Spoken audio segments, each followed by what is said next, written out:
state was relying on, let me give you the exact wording.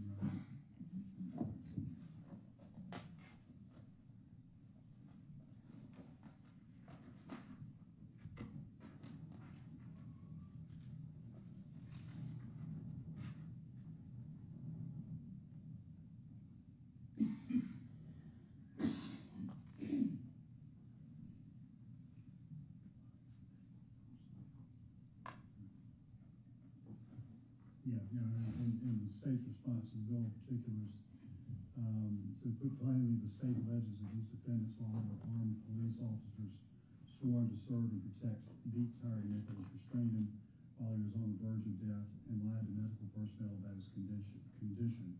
As a result of this, he died, and then it sets forth murder, second degree, count 1, aggravated assault, acting in concert, count 2, and official misconduct, count 5. Further, during the course of this, his detention and continued confinement, even if arguendo, it started lawfully, it became unlawful confinement, detention and mistreatment, and caused serious injury, all accomplished by armed police officers, and it cites counts 3, 4, and 7. This photograph would not be included under any of that the state set forth in the response to the motion of the bill in particular. There's motion to bill in particulars. There's obviously an initial incident, and there's a second incident. And the state has always said, just like it says in its motion for bill in particulars, that we're not alleging. There very well may have been, so I don't want to be misquoted, there very well may have been illegal activity at that first scene when Mr. Nichols is stopped and pulled from the car, but the state's not alleging criminal conduct from the first scene. The state's alleging criminal conduct at the second scene, which extends from the time that he was brought to the ground till the time that he was transported in the ambulance to the hospital. This picture was taken right there in that time frame when he's seated against the car at the second scene, handcuffed and just having been beaten. His illegal confinement is literally a picture taken of him while he is illegally confined. So, I mean, it's entirely apt and on point. Did you want to respond? Your Honor, during the entire time that the state was talking about, Mr. Haley was still at Ross and Raines, the first place where they had contact with Mr. Nichols. He never made it from there until just prior to Mr. Nichols, or just prior to Mr. Nichols getting handcuffed at Castlegate.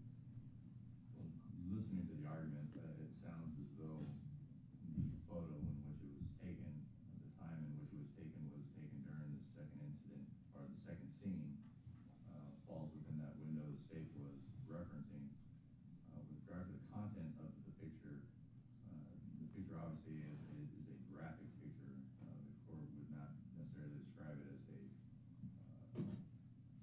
overly gruesome picture, in which that would need to be withheld from the jury.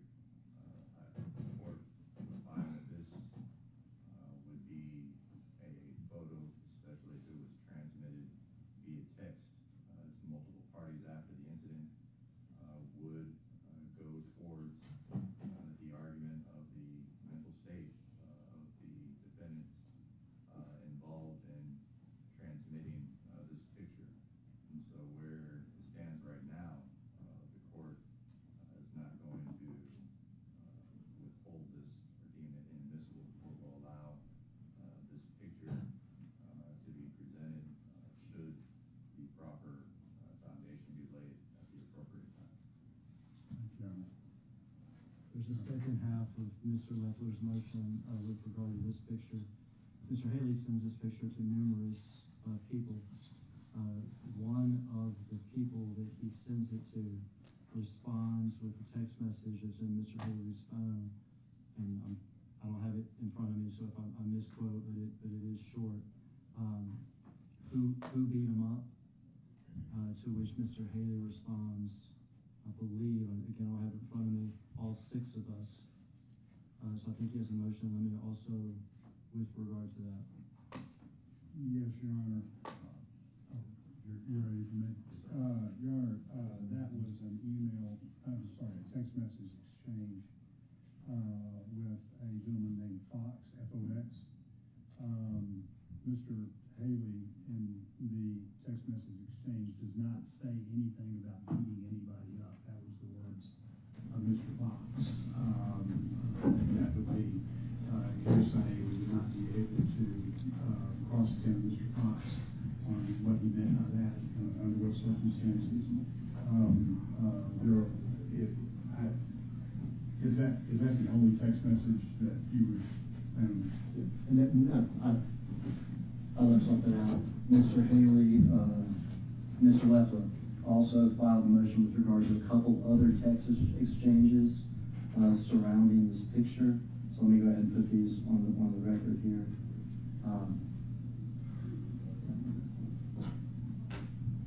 It's a text message between Haley and a third party that's labeled Exhibit 2, in which he asked her to delete the photo off her phone, and she responds that she already had. The state's not going to introduce that in this case in chief. The text message between Haley and another third party, in which he asked her to delete the photo from her phone. The state's not going to introduce that. The text message between Haley and another third party, in which Haley makes a statement, F the N-words, I hate my own race. This was sent well in advance of the Nichols case, and the state does not seek to introduce that text message.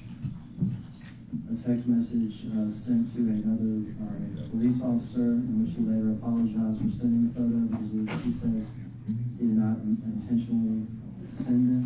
The state does not seek to introduce that. But then the one the state does seek to introduce, as far as the substance of the text exchange, is the one in which the third party asked who beat him up, and Haley responded, "We did, all 6 of us." That is the text message you're talking about. Yeah. So thank you for that. And the only one I'm talking about is that I've already addressed the court. That's our position. All right, so would you not agree though by, I guess, affirming or responding to it that it's adopting what that previous statement was? I mean, obviously he didn't make the statement, I did this, I beat someone up, but when asked if who did, and he just responds, we did. The court would find that is adopting that statement as far as an admission.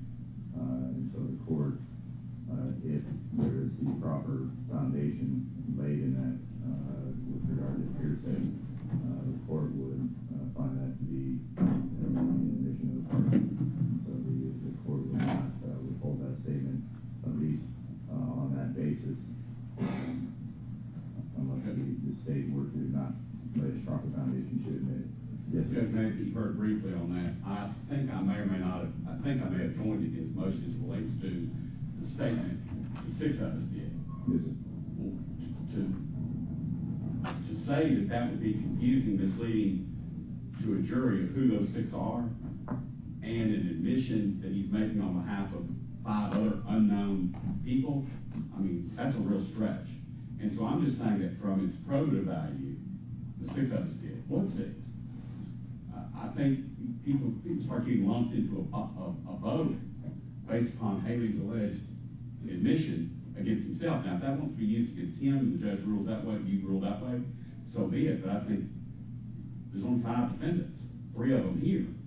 I mean, that just causes all sorts of confusion, and is unfairly prejudicial to Mr. Smith, who may not even be who Haley meant in that text. If Haley's not going to take a stand in order to explain what the 6 of us means, I think admitting that would be unfairly prejudicial to the other people. That's just my position. State, you ought to respond. Well, I think a couple things. I think Your Honor can instruct that this statement of Haley goes to Mr. Haley as an admission on behalf of Mr. Haley and not to the co-defendants. If the issue is the number six, or, okay. I think you dealt with it. If the court will limit instruction, hey, if you admit it, that's an admission as to Haley and not any other party. Mr. Tyre and I agree. No. Is that right, Mr. Tyre? All right, look, if the proper foundation is laid, then the court would give that limited instruction as far as this being a statement from Mr. Haley and referencing his potential involvement, and the court will give the instruction that there's that be limited to Mr. Haley as he being the author of that statement. But again, that will be dependent on the proper foundation being laid to get to that point. But where we stand now, the court would allow for that statement to be in with regard to Mr. Haley. Any other matter? I believe there are some oral motions in limine that we're gonna have a position on. All right. There are, I'll just start with the first one. As I said, these are in no order. The state files a motion now to limit the mention of any sort of civil proceedings or the details of any sort of civil suit or hearings or anything that may have happened during the course of civil litigation. I know these attorneys are very well versed in civil litigation because they're part of it. I don't think the civil proceedings have any relevance to the proceeding, obviously the criminal proceeding that's before the court. Now, obviously, if there's witnesses that have given depositions in civil proceedings, I'm not seeking to limit their impeachment, like understand and maybe impeached by prior statements they gave in civil proceedings. But the fact that there's a civil proceeding pending and what its status is and what's going on or has gone on it, I guess there's no relevance to any criminal issues before the court. Any issue with that? Have you heard? Are we going, are you gonna make us take back in order again? Mr. Perry's gotta go first. No, just one third. Ms. Hadley. All right, so we'll go ahead and just establish our order now, so Mr. Perry. Yeah, as it relates to the lending motion regarding it, I vehemently would ask that the court deny that at this particular point in time. Prove from us what's going on in the civil case could possibly go to bias, go to motive to testify a certain way. None of those issues right now have been fleshed out, and I think that to at least make that motion or to grant that motion at this point would be premature. We received this information. Well, I received it yesterday evening. I was looking at emails and spent the day preparing, but I didn't go through the emails, at the time that I guess they were sent. So that was the first time we saw it. It doesn't quote any particular law that says that it's innately illegal to go into. There's nothing that shows how the probative value is outweighed by prejudicial effect, to mention what's going on in a particular civil suit. You bring the right witness that has a motive, a pecuniary motive in the case to testify a certain way, then I think that we should have the ability to cross-examine and confront that witness based off of that information. So at this time, as it relates to a motion in limine regarding, I think that is inappropriate. All right. Your Honor, if I were to make reference to the civil proceeding, it would be something along the lines of, you recall giving testimony in another in a related case, not say in the civil proceeding or anything like that. But there are things that are in there that could be used as impeachment, prior inconsistent statements, things of that nature. I would do everything that I could to not bring up the fact that there is a civil proceeding, and I think it can be done. However, if the witness is not understanding some of the things that I'm referring to, I may have to get closer to the edge of there being a civil proceeding. So that's our concern. Judge, I just want to be real clear that what Mr. Perry said is what my position is on this, not what Mr. Leffler said. Why are we dancing around such a huge issue of a $550 million lawsuit against the city of Memphis? When, Judge, the proof will be that we believe the investigation about the TBI in the DA's office was corrupted from the start. And we will have evidence that Mr. Crump's office, plaintiff lawyer, directed Mr. Mulroy, Mr. Hagerman, Ms. Headley to take, for lack of a better word, the deposition of President Hemphill. And it didn't have one thing to do with Tyre Nichols. It had to do with the Scorpion team, pulling black people over, roughing them up. And it was at the direction of the plaintiff lawyer writing to Steve Mulware saying, hey, we'd really appreciate it if you could ask these questions. So they called Lee Gerald, and they called Mr. Hemphill in. Mr. Hemphill had a cooperation agreement. So he comes in thinking it's going to be a proffer, and he sits there and basically is deposed, and it's transcribed. And that transcript has been provided to Ben Crump's office. And do we think for 1 minute that that type of influence by a plaintiff lawyer might affect what the TBI agents are out there doing, what the TBI agents coordinate with the DA's office to do? Well, part of our proof is going to be this was not a fair investigation of these officers. It was one-sided, and that civil litigation will come in that way.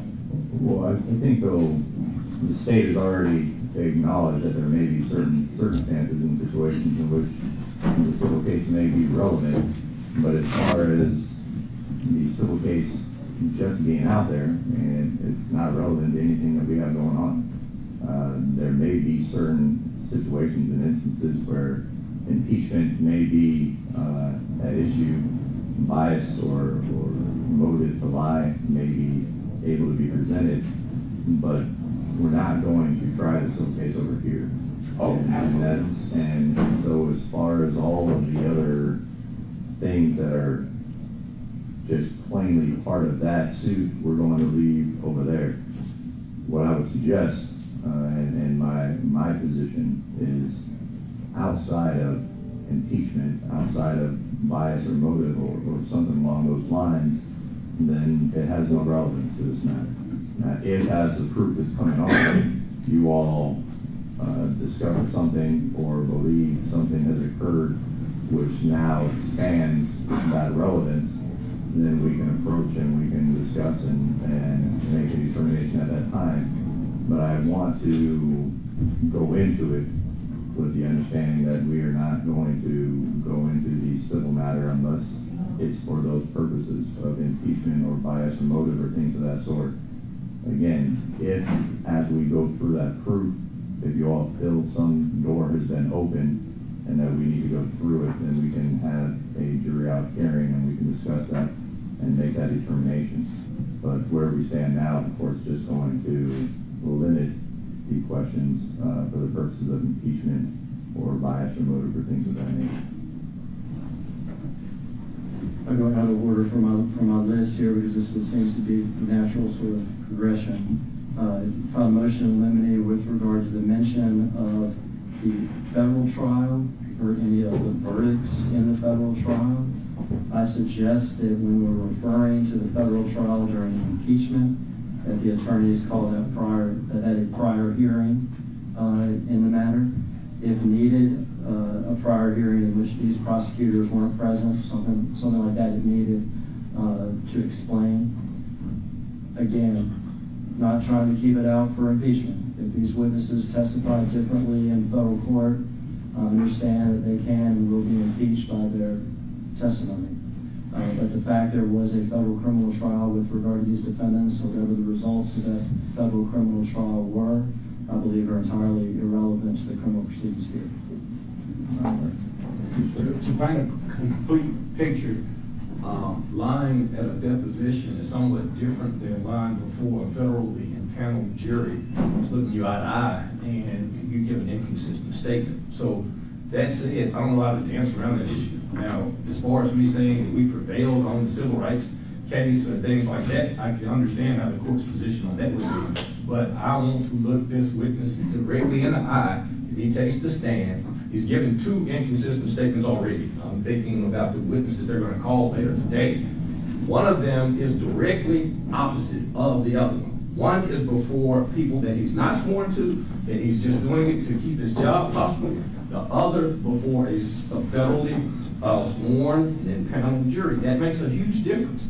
And if he's willing to give an inconsistency there, then this jury needs to know that. Now, I don't, like I said, once again, to paint a picture about what the verdict would have been and things like that, I don't plan to do anything along those lines. But I do want to be abundantly clear. It's less than fair, and we're gonna get into this argument, I think, on one of their motions in limine regarding our ability to cross-examine regarding how much time they're facing, for instance.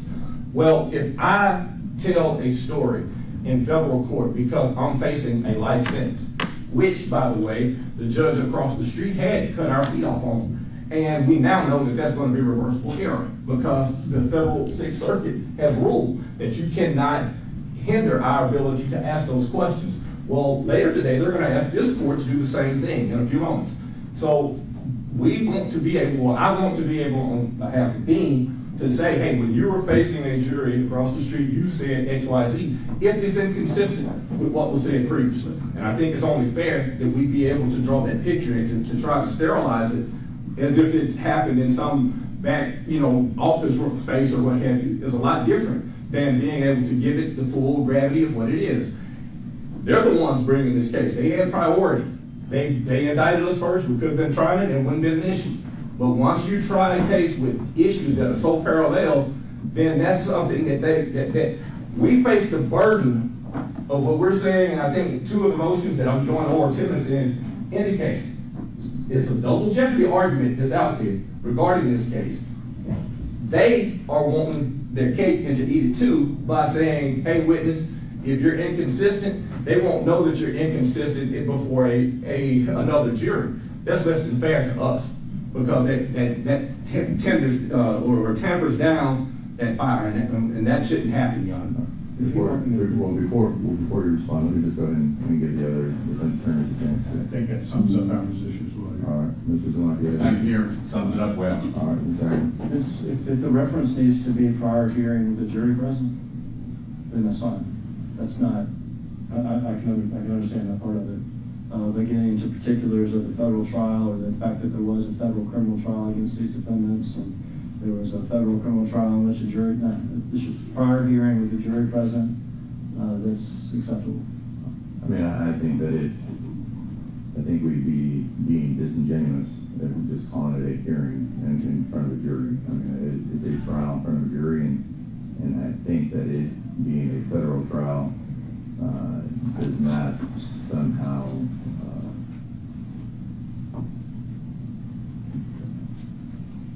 put into jeopardy or any kind of painting of the jury. I think that it paints an accurate picture of what was going on. Now, obviously, again, with regard to the verdicts and outcomes and things of that sort, there's not going to be any mention of that. But I think that not calling it what it was is not an appropriate manner of handling it. I think that we can call it federal trial. It was an impaneled jury, and I guess leave it at that. There's not a need necessarily to go much further into just calling it what it was, and we can just leave out as far as any verdicts, any those things. We'll leave those things out. All right, next issue. I'll go back to what Mr. Perry just mentioned. This sort of has two components. It has to do with possible sentencing exposure. I think it's taken for granted, but I'll go ahead and make this on the record that there shouldn't be any mention of the possible sentences or what these charges carry in terms of number of years or anything like that. It's entirely improper under Tennessee law. So that's the first half of this motion. The second is we do expect Desmond Mills to testify.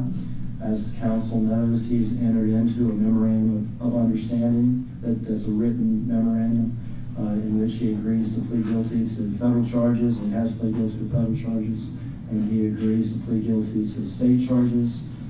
He agrees that his truth should be taken, that the prosecution federal court believe that his truth should be taken into consideration at his sentencing, that his sentencing will be set by a federal judge, that after his sentencing in federal court and his pleas in state court, that whatever state sentence he receives, it will be served at the same time as his federal sentence, and that he'll serve that sentence in federal prison.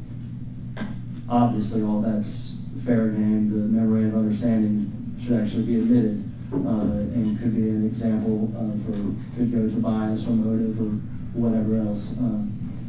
This issue, the second half of this issue was litigated in federal court, as Mr. Perry mentioned, about what counsel was allowed to say and not allowed to say on both ends of the equation. They were allowed to ask whether or not Mr. Mills expected to receive, and Mr. Perry called it by its formal name, a 5K1 in federal court that would allow a federal judge to depart from their advisory guidelines on the case. They were not allowed to ask Mr. Mills if a federal judge could theoretically only give him probation on the case. At the same time, the state, the U.S. government, was not allowed to bring out the fact that he was facing in excess of 20 years incarceration at the top end. So the question was, do you have this memorandum of understanding? Do you expect the truth to be taken in consideration with regard to your sentence?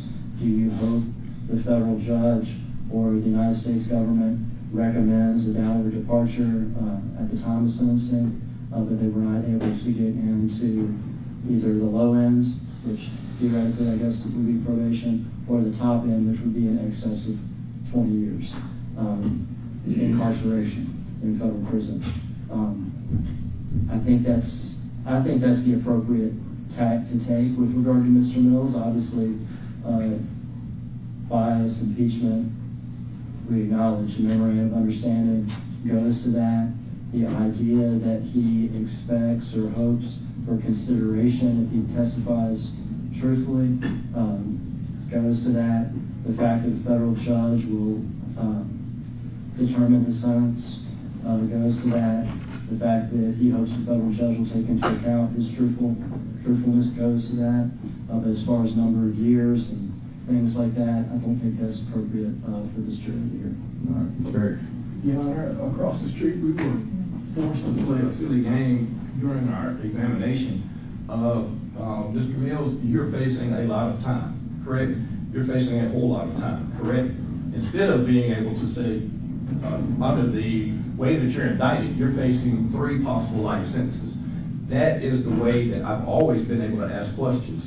That is the way that the Court of Appeals subsequently, in the case of U.S. v. Taylor, decided on February 5th, 2025, says that you're supposed to allow to do. And it also said that the way that our questioning was done by the judge across the street, or the way that we were somewhat tied in that case to questioning like that, not only gives a false notion to the jury, it gives a misconstrued and confusing question to the jury. Because if I ask that question, you're facing a lot of time. To be candid, Your Honor, if Your Honor gives me 10 days for contempt to John Keith Perry Jr., that's a lot of time. If you give me a life sentence, that's a whole lot of time. And so to be able for jurors to say that they can dissect that and come up with some kind of a view of what that bias would be, because I might not lie about 10, if I'm facing 10 days in jail. I might tell the whole truth and nothing but the truth. But if I'm facing a life sentence and a Department of Justice attorney is banging on the table saying, this is how you saw it, this is what happened, is it not? I might be inclined to change my story about how it really happened to how the Department of Justice might want me to say it happened. That is the difference in context, Your Honor. And out of fairness, we should be able to, and I asked the court that I know that it would be persuasive authority and not binding authority, but because of the small amount of time that we were given on this particular issue, that if you're inclined to look at it in the government's way, that at least pull that Sixth Circuit case, because the discussion is spot on with what we're doing right now, trying to hinder our ability under the confrontation clause to fully examine the witness. We should be able to ask this question top to bottom about why you are biased, and to ask these silly semantics about how much time you're facing theoretically versus being able to say you are avoiding possibly X amount of years is the way that question should be allowed. In that case, what spills it out verbatim. What's the site on that? It's U.S. v. Taylor, I don't know, Mr. Staley would have it. Judge, it is now 127 F 4th, 1008. It's Sixth Circuit from February of this year. I'd offer the court a copy, except I have a lot of highlighting and notes. That's not a problem. All right, Mr. Senator, do you have an additional argument? Yes, Your Honor. Let me start with a couple of things. First, we received notice by email yesterday that the state intended to have address the court on motions in limine.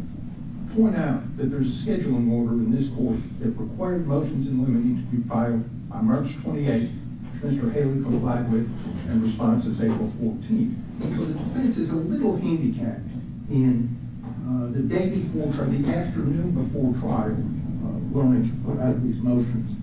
I'd also suggest that the state's argument about the ruling in the federal court on this identical issue has some relevance for this court.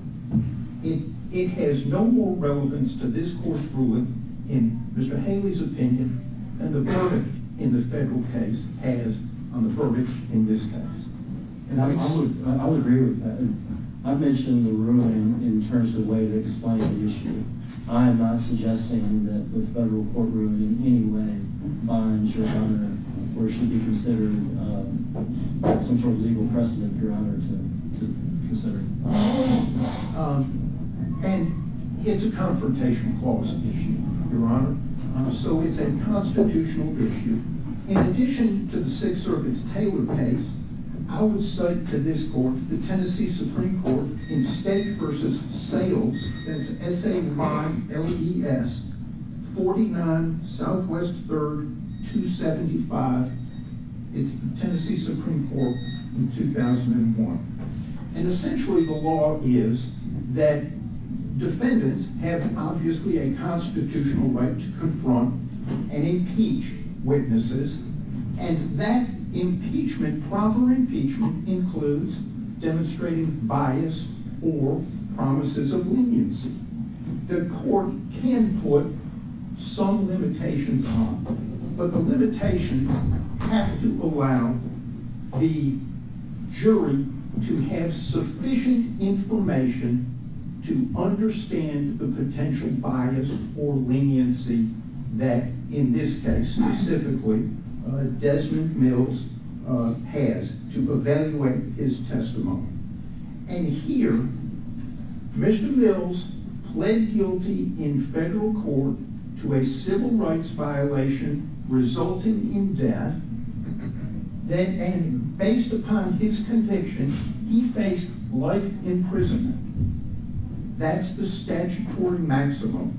And of course, there's no parole over in federal court. His federal plea agreement, in exchange for his cooperation, although statutorily he faced life, the federal prosecution agreed to recommend no more than 15 years imprisonment for him.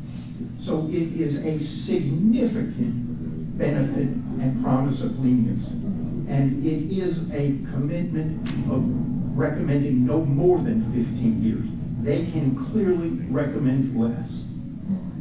On the same day that he pled guilty pursuant to that plea agreement in federal court, he came over and appeared in front of Your Honor where his case was severed pursuant to memorandum of understanding that he has entered with this DA's office. And essentially, he is indicted on 7 counts over here, including a Class A felony, second-degree murder, where he's faced with a sentence of 15 to 60 years, and essentially he gets a pass. Under this memorandum of understanding, he will plead guilty after he is sentenced in federal court. He will plead guilty over here to something that allows this court to sentence him to the same sentence he received in federal court, which will be served concurrent with his federal sentence and will be served in the Federal Bureau of Prisons. In other words, based on his cooperation, this DA's office has essentially promised him that he will receive 0 minutes punishment in state court in addition to the federal punishment. And it is critical for this jury to evaluate his credibility, for them to know the exact amount of leniency. The Supreme Court of Tennessee stated in the Sales case, I'll give a brief quote, "The defendant has the right to examine witnesses to impeach their credibility or to establish that the witnesses are biased. This includes the right to examine a witness regarding any promises of leniency, promises to help the witness, or other favorable treatment." Without this jury knowing what Mr. Mills faced based upon his conviction, or he faced in this court, and what recommendations of leniency he has received in exchange for his testimony, this jury will be unable to properly assess the credibility of his testimony, his motive for testifying, and any potential bias. Mr. Samuel, before you sit down, if we start examining what Mr. Mills his exposure is over in federal court, aren't we then also opening the door to what the other defendant's exposure is over in federal court, which, obviously that's one of the, as far as the case law with regard to defendants and what kind of time they could be facing, that's always been something that the jury's not been privy to, not been involved in. And so would we not, by saying this is what one of the co-defendants was charged with, and then now opening the door of saying what the defendants could be exposed to as well? Certainly we will not in federal court, because Mr. Mills and Emmitt Martin, 2 of the defendants who are not on trial, are the only 2 who have been convicted of civil rights violation resulting in death. Right, but we're not getting into what the convictions and what the verdicts were. We're not getting into what the outcome of the federal court is. All the jury's going to know is that these individuals were in a federal trial, because that's what you guys wanted in your other motion, to be able to say that there was a federal trial. And then we're going to be talking about one of the people that was charged with this group now having that exposure of a life sentence.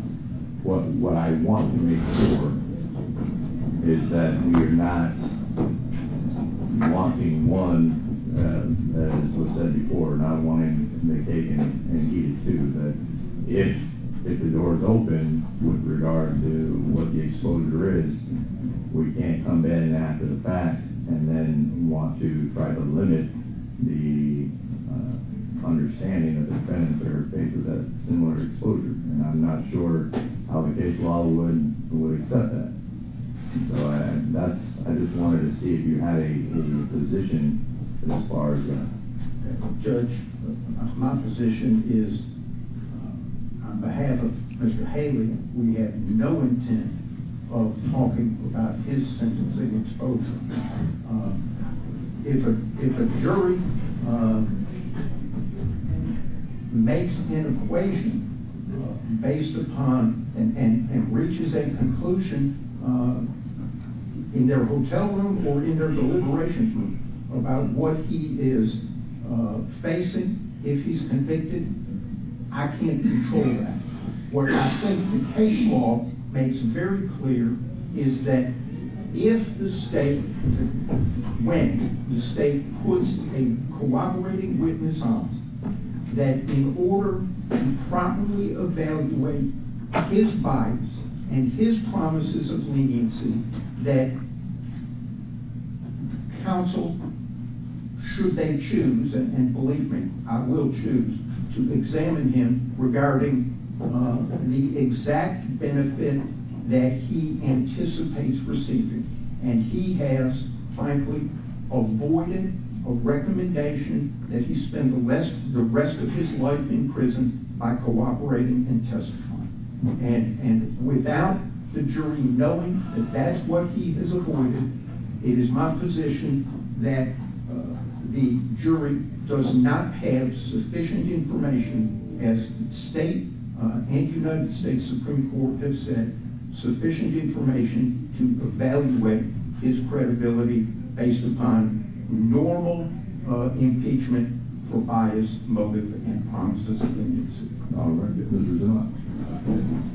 I will adopt what Mr. Stinkle, whoever that is on Mr. Lefferts' phone, I will adopt what Mr. Perry, Mr. Stinkle said just then, and I will go to your question that you've been following up with Mr. Stinkle.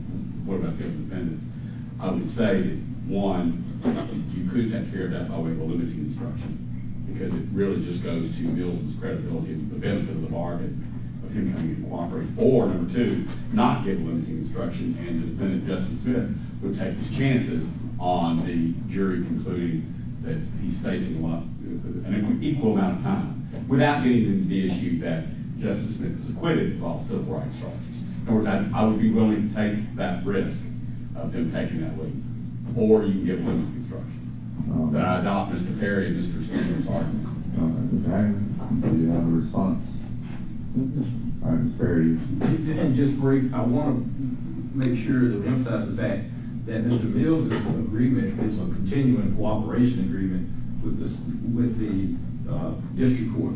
In other words, he can't take the stand and retreat from the position that he shared over across the street, or he stands in violation of that agreement potentially, even in this forum, because he has not been sentenced yet in the federal case. He's incentivized. If I'm his attorney in the federal case, I'm definitely going to bring up the fact that not only has he testified here back in September, but he also testified in the Shelby County criminal court in April and May. We feel that he should receive extra credit under that 5K 1.1, and that does make it a huge incentive. But I wanted to make sure that the court, and I know the court did just much federal work as I did, so that's a continuing agreement though, so that incentive for bias is still potentially there. All right. All right. The court's going to take that one under advisement, look over the case law that's been presented on this. Before that witness testifies, the court will give its ruling on that position. Was it intended that this information was going to be used in opening statements? I didn't necessarily need to go too deep into it. I will say something regarding measure the motive and bias of different witnesses, but not specifics regarding exposure. I will be giving Haley's opening, and I can avoid his. Other than they have a cooperating witness, that the more they cooperate, the better they do on sentencing. I'm not getting into life sentences and all that. All right.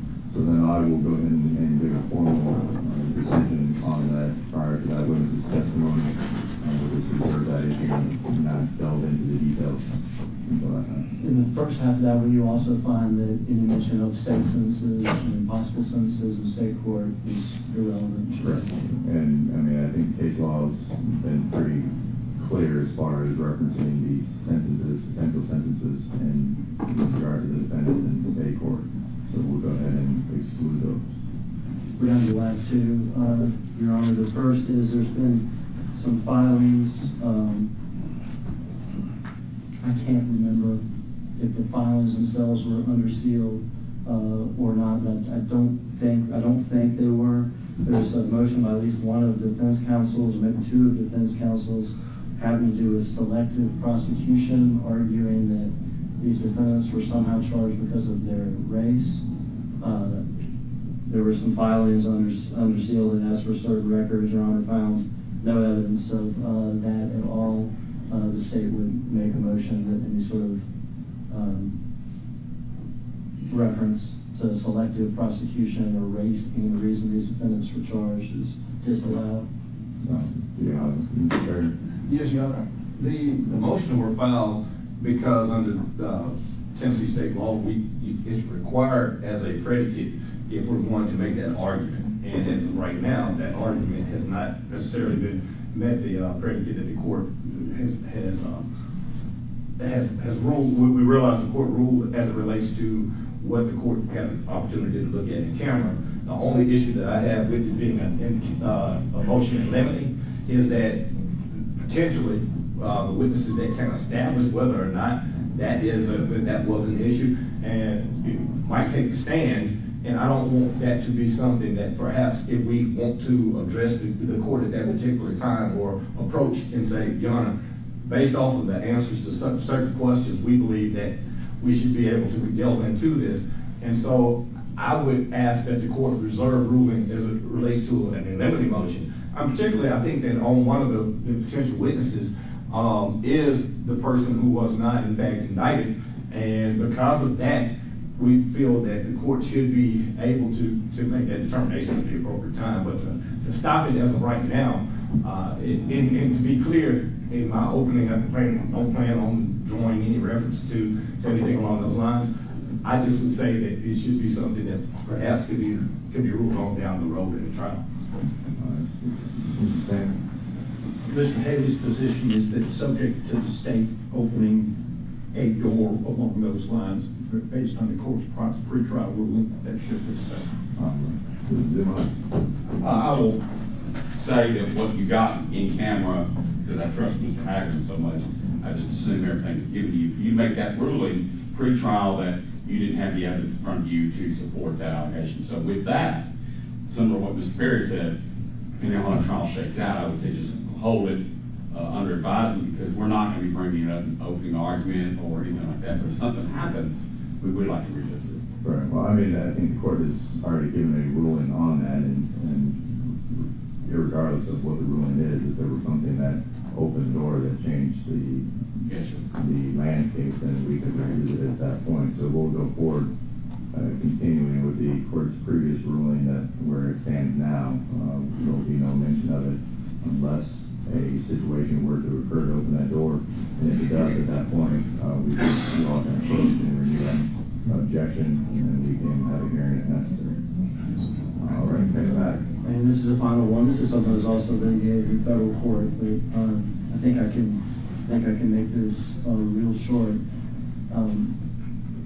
As Your Honor explained to the jury when we picked the jury, people assume that Your Honor's read the whole file and all this, and we know that's not how these proceedings. Your Honor does not have access to all the administrative purposefully, so you can make fair and unbiased decisions. This incident occurs, and we can call it different things, but there is a traffic stop of Mr. Nichols. There is an initial encounter there at his car. Mr. Nichols then runs away. One of these defendants that's on trial was present at the traffic stop. None of the other two defendants were not present at the traffic stop. The two defendants, Mr. Bean and Mr. Smith, respond to the radio that we have somebody run in who's been tased and resisted. They encounter Mr. Nichols along with Mr. Nichols in a neighborhood just a tenth of a mile from the scene of the car stop. What happens, and there's poll camera and body cam video of it. After all that is over with, Mr. Nichols' car is searched. In his car, they find a small amount of marijuana, along with a even smaller, I don't know what the phrase, like a residue sort of amount of a mushroom. I can't pronounce the scientific name, psilocybin, I think. A very small amount of psilocybin with a small amount of marijuana. They also find in his car some documents, I'm going to call this maybe like identification documents. I can't remember exactly if it's a driver's license, but it's definitely like some sort of personal documents in other people's or other person two's name.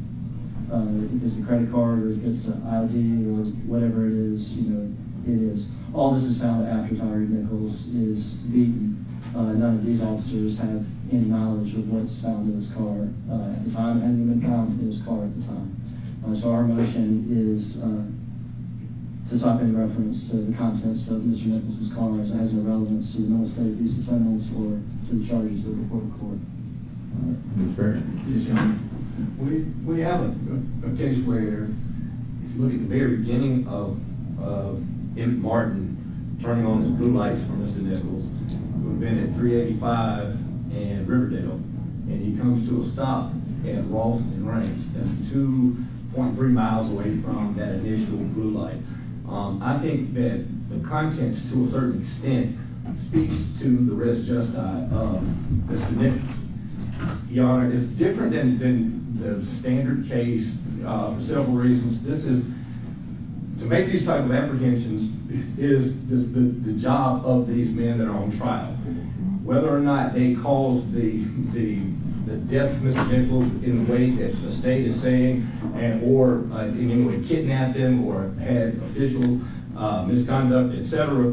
Those are things that the jury should be able to make the assessment of and at the end of the day rule on. But in order to do that, they should also have a complete picture, not of necessarily what is in the minds of the defendants, but equally what's in the minds of a person who has, and I think that it was danced around a little bit, but it was several identification and several credit cards that were stolen. And those are the things that at least go to the res justi of why this person, in essence, avoided being stopped on 3 different occasions. He avoided it in the car, ignored the blue lights and siren, ignored it on the first scene when he breaks away. He goes to another scene, is apparently disposing of things at that second scene, and then is finally found at a third scene by Mr. Bean, as when he makes eye contact, he runs. So those are things that should be a complete picture. Now, I understand if the court says you shouldn't want to go into, personal belongings or this, that, or the other. No intent on that. But if, in any case, there is res justi, if it was the converse, and Mr.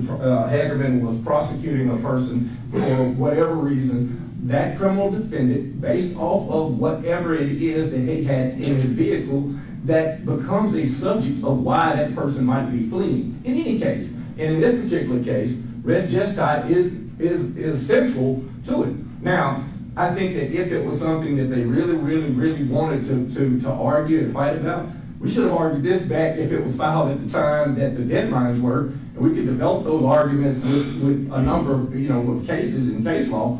But here, it's clear that if you got what he didn't want to mention to the court a second ago, stolen credit cards and stolen IDs, that would give anybody a motive to try to avoid being apprehended.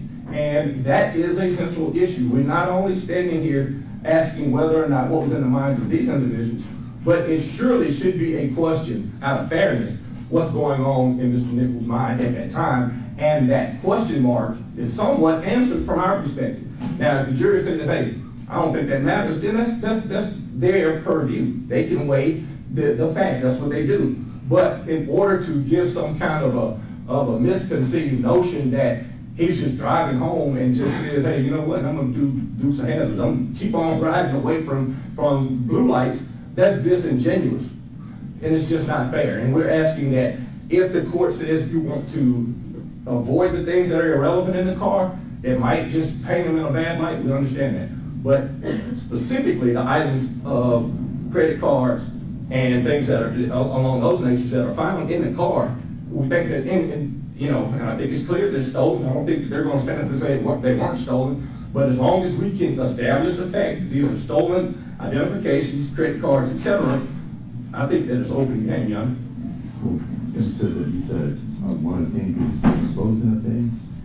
Yes, in 6705, 6705 Ross Ridge, it becomes clear that he is, young.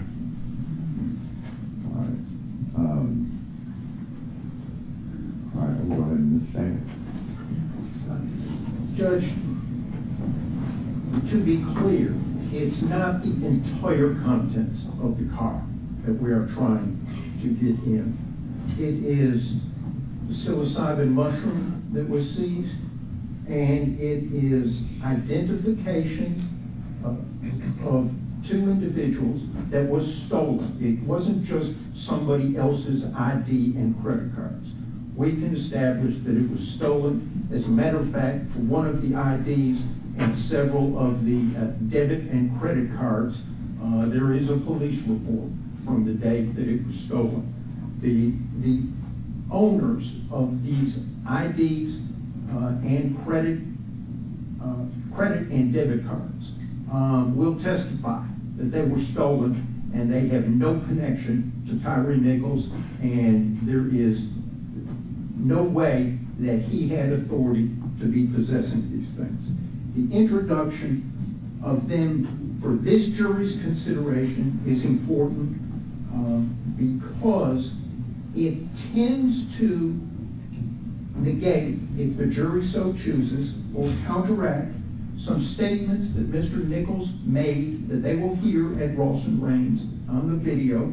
He says, I didn't do anything, while he's in possession of controlled substances and stolen property. He also says, I'm just trying to go home. The video makes clear he is not directly going home, and this video at 6705 Ross Ridge, he is seen slinking around parked cars and hiding, disposing of things and hiding from passing cars, one of them being one of the Scorpion unit cars that drove by. So in addition to tending to negate, from Mr. Haley's perspective, for the jury to do what it wants with those statements, it also goes to the lawfulness of his detention. In addition to the lawful traffic stop or traffic violations that Mr. Nichols chose to make 2.2 or 3 miles from where he was blue lighted, it goes to the lawfulness of the detention after he's fled 3 times at Castlegate and Bear Creek. Mr. Haley's charged with 2 counts of kidnapping, and his detention was lawful not only from his flight, not only but from his possession of stolen property and controlled substances. And finally, there has been suggestion that the officers who made statements about Mr. Haley's strength and ability to resist and avoid being handcuffed were lies.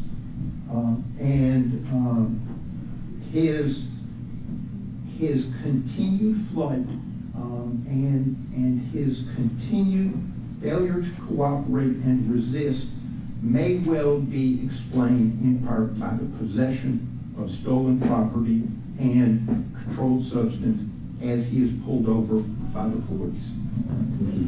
Judge, I don't have a lot more to add other than maybe a different take on it. This is probably one of the clearest examples of race justify you're ever going to run across. Because as soon as Mr. Nichols ran from first blue light, then ran from Raines and Ross, then hid at 6705, and then ran from Bean, the question is, why is Nichols running? Of course, the jury's going to be able to determine, oh, he's scared of all police officers, he just wants to go home, or he wants to get away from that car. So that's race justifies to complete the picture. Now, this court can limit some of the, I mean, we're not getting into the other predilections that are in that car. Okay, we're looking at items of crime. Mr. Tiger might say small amount of psilocybin, but it's a Schedule I narcotic. It's felony. He has to get away from that car. If he gets away from that car, gets away from the cops, then he doesn't get linked to it. Now, so instead of talking in ambiguous terms about the credit cards and debit cards, not only were there police reports regarding these specific credit cards, debit cards, photo IDs that were found in Tyre Nichols' car. It was part of a break-in that occurred on October 31st, the night of October 31st, Halloween, and the early morning hours of November 1st, just a few months prior to this, okay, But what's interesting is the person who pled guilty to breaking in these cars and stealing the very items that are found in Tyre Nichols' car was captured November 4th. So I think it's more than fair to say, no, wait a minute now. How does this fella who admittedly broke into these cars and stole these credit cards and debit cards get those in Tyre Nichols' car within that short 2 or 3 day period? But then further, Your Honor, this court needs to take into account that when the TBI and the district attorney gathers up these stolen credit cards of, let's just say Martin Zumach's American Express card is in the bottom of that car, instead of calling Martin Zumach up and saying, we have a police report here that says you lost your American Express card, we may have found it. Instead of doing that, they gave, I almost said returned, they gave Zumach's credit card to a third party. And we should be able to explore that as it relates to how this investigation unraveled. All they were doing was focusing on convicting these people instead of looking into what was going on. So this is the clearest example of res gestae we're ever going to see. Mr. Nichols had every reason to run, hide, fight, flail, to get away from that car. And so, Your Honor, to limit us, and by the way, I would hate if we keep referencing rulings of the federal court and complicate error by trying to mimic it over here. The reason res gestae, you might as well say it, the reason the res gestae argument did not win the day in federal court is because there is civil rights case law on point that says once something is found later, it's not relevant because it's the police officer's state of mind at the time they came into contact with the defendant, whether or not they used unreasonable force. I didn't like the order of the court as it relates to res gestae, but that's not what we had in this case. We have common law murder. We have kidnapping. We have every reason to look at the victim and what he had going on in his mind at the time he's fighting, fleeing, and getting away from these police officers and dumping stuff on the side of the road. So I believe to paint the picture is fair. If you want to limit the instruction that we're not going to use it to, bash Tyre Nichols, I surely understand that. But to then hide the ball from this jury when they have to figure out what's in Mr. Nichols' mind as well as what's in these cops' mind, I think would be unfair. This jury has to find the mens rea of these defendants. Mr. Nichols is not on trial. These items were found after all of this was over. I don't see the relevance of it with regard to the mens rea of these defendants. Well, listening to the arguments that's been presented, obviously these items don't necessarily go to the mens rea of the defendants, but the court thinks that those items, not allowing those items to be discussed, paints an incomplete picture of what may have been occurring that evening. Obviously, the mens rea, the focal point is the mens rea of the defendants, but if there were circumstances that could have contributed to the events that led up to ultimately what fed into the mens rea of the officer, the court finds those to be relevant. Now, with the caveat that obviously Mr. Nichols is not on trial here. And so the purpose or the basis on which the court will allow for that information to come in is for that limited basis of being able to paint a complete picture. But we're not going to go deep into the criminality of what was going on, but it's simply that these things were discovered and can be inferred that this, to be argued, that this may have contributed to the behavior that led up and to the interaction that ultimately took place between Mr. Nichols and these defendants. So the court will allow those with just the admonishment to the defense attorneys that we need to make sure we stay on course and not digress from with the additions of these facts. Anything else from outside? I think that's all the motion we'll make, Your Honor. All right, that's, You probably, just for housekeeping purposes, I think we can discuss it. I filed a dual sovereignty motion, and I believe Mr. Stingle did the same. I don't want to just make that a throwaway motion, because it's not a throwaway motion. But at the same time, I think to save it for potential appeal, it has to be ruled upon by the court prior to beginning trial. all right. And, Bean or Tennis in both, join both, Your Honor. all right, well, being said, I have a motion that's been filed on behalf of Mr. Stengel. Mr. Leffler, do y'all want to give a brief argument with regard to this motion? Judge, very briefly, we need a ruling. The Supreme Court, specifically Justice Gorsuch, in a dissent, said that there are limits to dual sovereignty. In that case, it was a dissent. In that case, they reaffirmed the dual sovereignty doctrine, but he said that there are limits.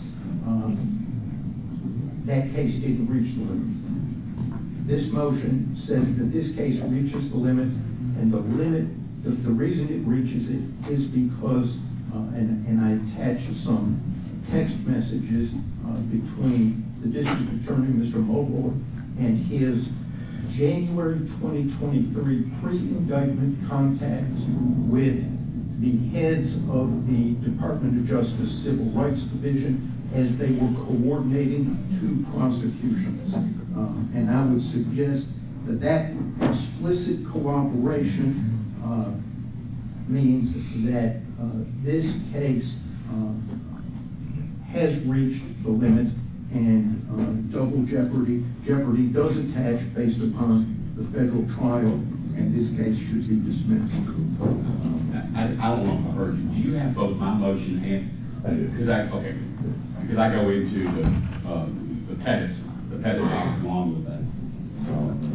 Safety, y'all. We filed a written response to this back at the time, Your Honor, and as Mr. Stengel said, his opinion is a dissent, because the majority opinion affirmed the 150 years of precedence before the court that prosecution by dual sovereigns does not constitute double jeopardy.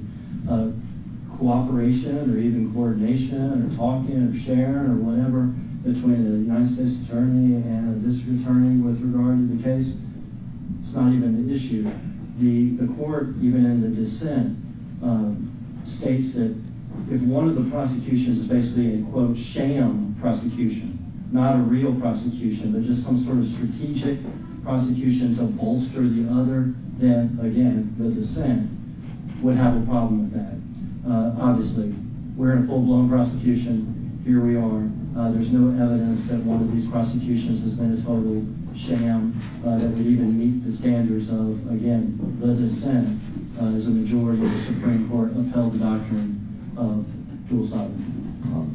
Judge, the only thing I would add is we have not received the state's written response that Mr. Hagman just referenced. Well, with regard to the motion, the dual sovereignty doctrine obviously has been in place for some time.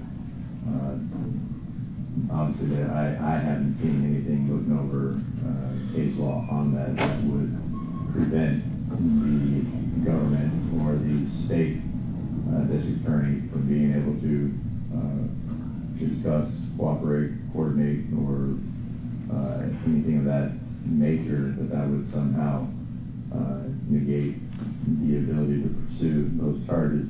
Looking at these cases, obviously the defendants are charged both federally and in state court. The charges, though, differ in some regard. There's some federal charges that have been exposed to the defendants that the applicable state law, there is no applicable state law. And so it's clear to this court that they have an independent prosecution. The state has elected to go forward with the violations of the state law, and they have proceeded with their indictment. So the court is going to deny the motion, finding that the dual sovereignty is well established and allow the state to proceed. Are there any other motions? I think that's it. That's it. All right, we're going to take a brief recess before we call the jury in, but we will go ahead and stand in recess for about 10 minutes. Ladies and gentlemen of the media, if you all, while we're on recess and the attorneys of the parties are out, we can just go ahead and turn off recorders while we stand in recess. But we're going to stand in recess. Court stands in recess.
George Martin's report.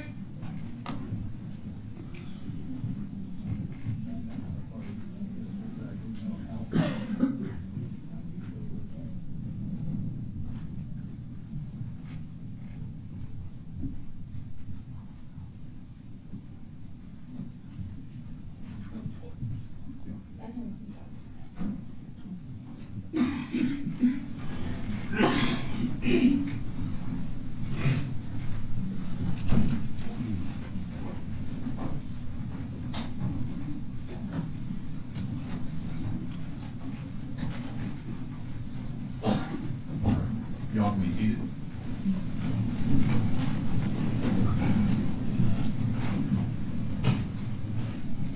Ladies and gentlemen of the jury, welcome. We are sorry it took us as long to get you all in here, but we are going to begin this trial in this matter. Before we do, as I explained to you through the jury selection process, we are operating under oaths. And now is one of those times and occasions where the court is now going to place you all under oath, so I can have you all stand and raise your right hand.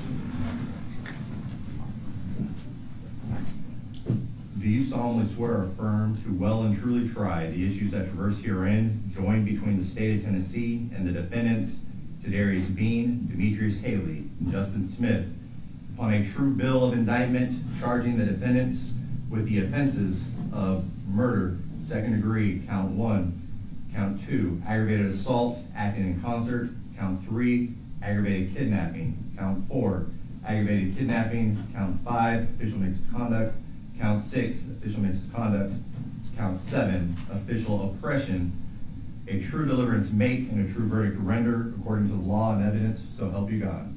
I do. All right, thank you. You can be seated.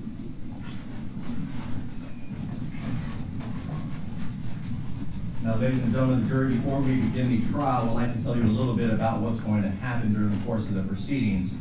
I want to describe basically how the trial will be conducted and what the attorneys, the jurors, and myself will be doing during the course of the trial. Understand at the end of the trial, I will give you a much more detailed instruction on how you are to go about reaching your decision. But now, I simply want to explain how the trial will proceed. The defendants have been charged by the state of Tennessee with a violation of state laws.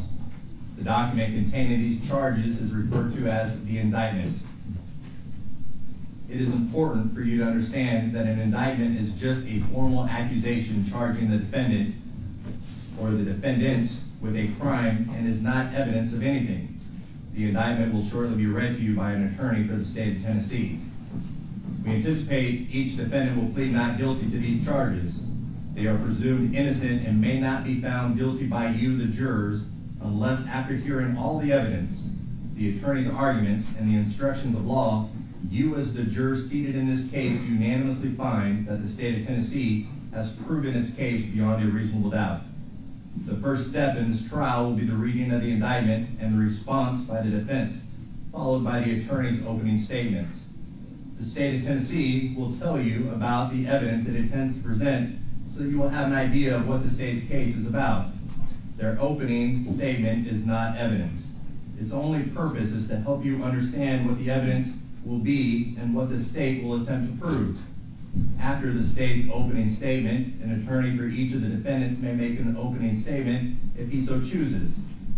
Again, if the defense so chooses, it will explain to you what it believes the evidence will be.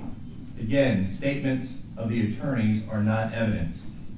Next will be the state's case in chief, in which the state will present its evidence, which is generally done through witnesses. Defense counsel will have the opportunity to cross-examine each of these witnesses. The evidence in the case will likely consist of physical exhibits, documents, and testimony of these witnesses. The witnesses will testify by answering questions asked by the attorneys and the attorneys only. After the state completes its case in chief, the defense will be given an opportunity to present additional evidence if it so chooses. Remember, the defendants are not required to put on any evidence or even to testify. If any of the defendants do testify, then their testimony will be weighed just as any other witness's testimony is to be weighed. If any of the defendants choose not to testify, then I will instruct you that you cannot hold that decision against them and cannot speculate or make any inferences from that choice, as there are millions of reasons why a person may choose not to testify. The burden is always on the state of Tennessee to convince you that each of the defendants is guilty beyond a reasonable doubt. If the state does present proof, because the state carries the burden of proof, the state will have an opportunity, should they so choose, to put on additional proof that responds directly to that proof presented in the defense case in chief. This is known as rebuttal proof. After you have heard all the evidence, the state and the defense may present final arguments. I previously told you that opening statements by the attorneys are not evidence. Likewise, closing arguments are also not evidence. In closing arguments, the parties will attempt to summarize their case and help you understand what the evidence was presented. One of the final parts of the trials occurs when I instruct you about the rules of law that you are to use in reaching your verdict. After you hear my instructions in the closing statements, 4 alternate jurors will be selected, and the final 12 jurors will leave the courtroom together as a group. You will then begin your deliberations to make a decision in this case. Your deliberations will be secret, and you will not be required to explain your verdict to anyone. Now that I've described in outline form the trial itself, let me explain the functions that you and I will perform during the trial. I will decide the rules of law that apply to this case.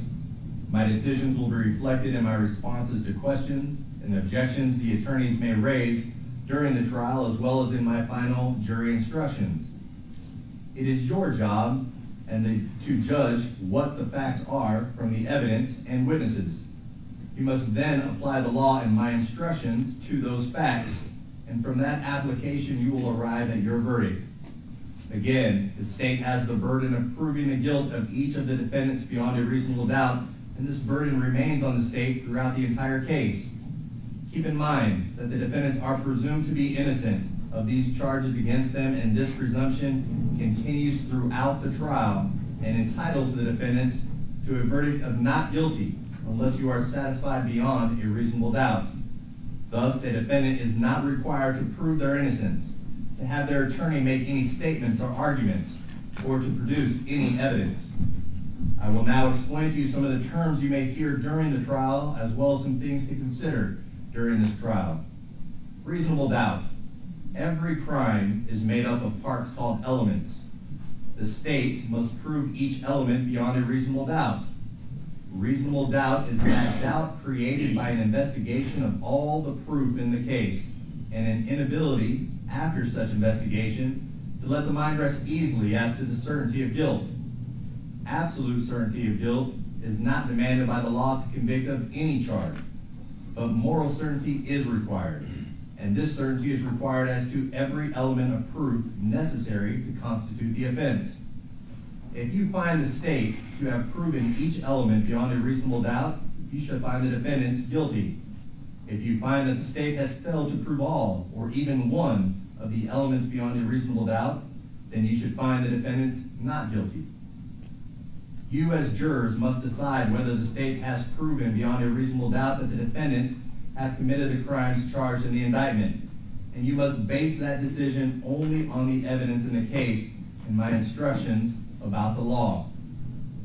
Considering multiple defendants, you should give separate consideration to each defendant. Each is entitled to have his case decided on the evidence and the law which is applicable to that particular defendant. Any evidence which was limited to a particular defendant should not be considered by you as to any other defendant. You can acquit all or convict all, or you can acquit one and convict others. If you cannot agree upon a verdict as to any of the defendants, but do agree upon a verdict as to one or the other of them, you must render a verdict as to the one or the other upon which you agree. Credibility of witnesses. An important part of your job will be making judgments about the testimony of the witnesses who testify. You should decide whether you believe what each person says and the importance of his or her testimony.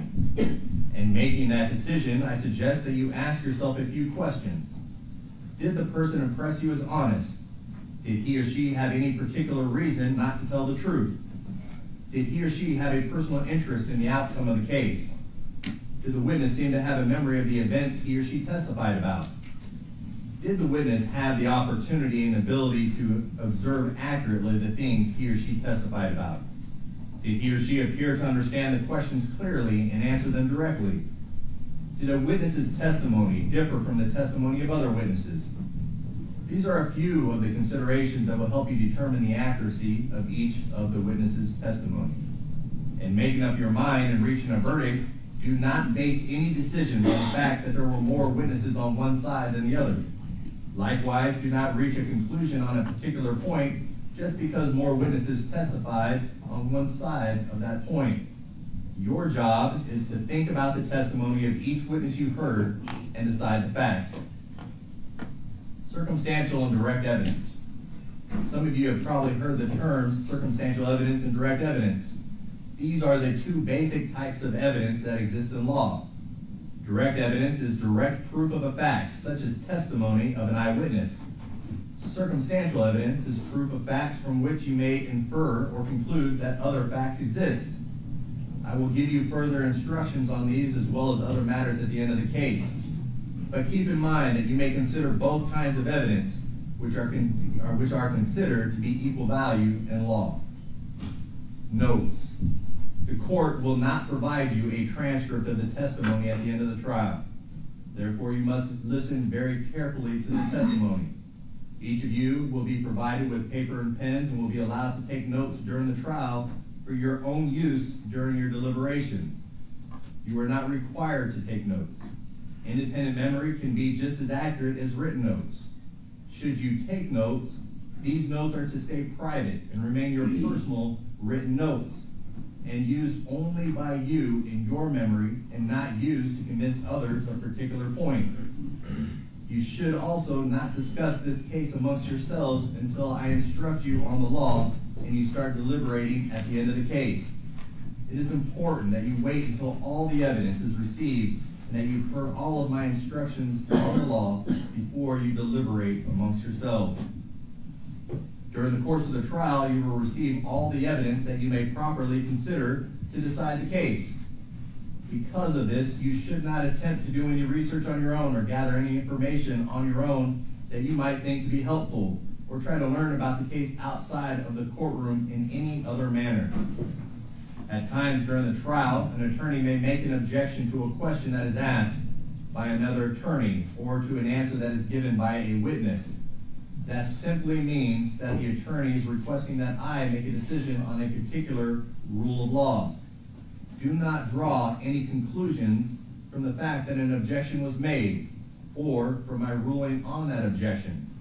My rulings only relate to the legal questions that I must determine and should not influence your thinking.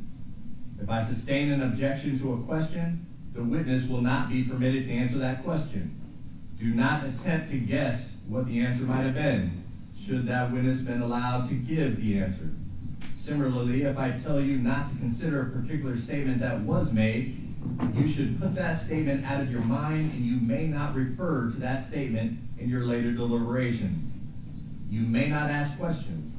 It is the responsibility of the attorneys to present the evidence, and you must base your decision only on the evidence that's presented to you. Finally, during the course of the trial, I may have to interrupt the proceedings to confer with the attorneys about rules of law that should apply. In some cases, we will have a bench conference in the courtroom outside of your hearing where the attorneys will approach and we will discuss the matter. In some instances, I may ask you all to retire to the jury room while we discuss this matter outside of your presence. We will try to resolve as many of these issues in the morning before we get started and in the evening after you all leave, but I ask your patience because these interruptions are necessary points in the trial where we have to resolve some legal issues. In the long run, in doing so, we will save time for all of us.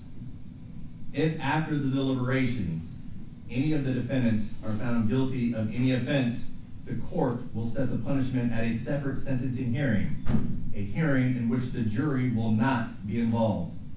This now completes my opening comments to you, but before I turn it over for the reading of the indictment, there has been a stipulation of facts as to the video and audio evidence entered between the state of Tennessee and the defendants, in which they have agreed that certain videos and audio evidence in this case is admissible and may be introduced and used without the need for any identifying or authenticating witnesses. Counsel has agreed that certain videos and audios are to be admitted into evidence as Exhibit 1. An exhibit to this an attachment to this stipulation lists the video and audio. These videos and audio have been, and some will be, as proof develops, copied to a flash drive and labeled individually. This flash drive will be marked as Exhibit 1 in this trial and pre-admitted into evidence. This stipulation will be read to the jury as part of these instructions, and the list of these stipulated videos is attached here too and may be added or deleted from the trial as the trial proceeds. And this stipulation is signed by all parties for the state and each of the attorneys for the defense. We will now go to reading of the indictment. State.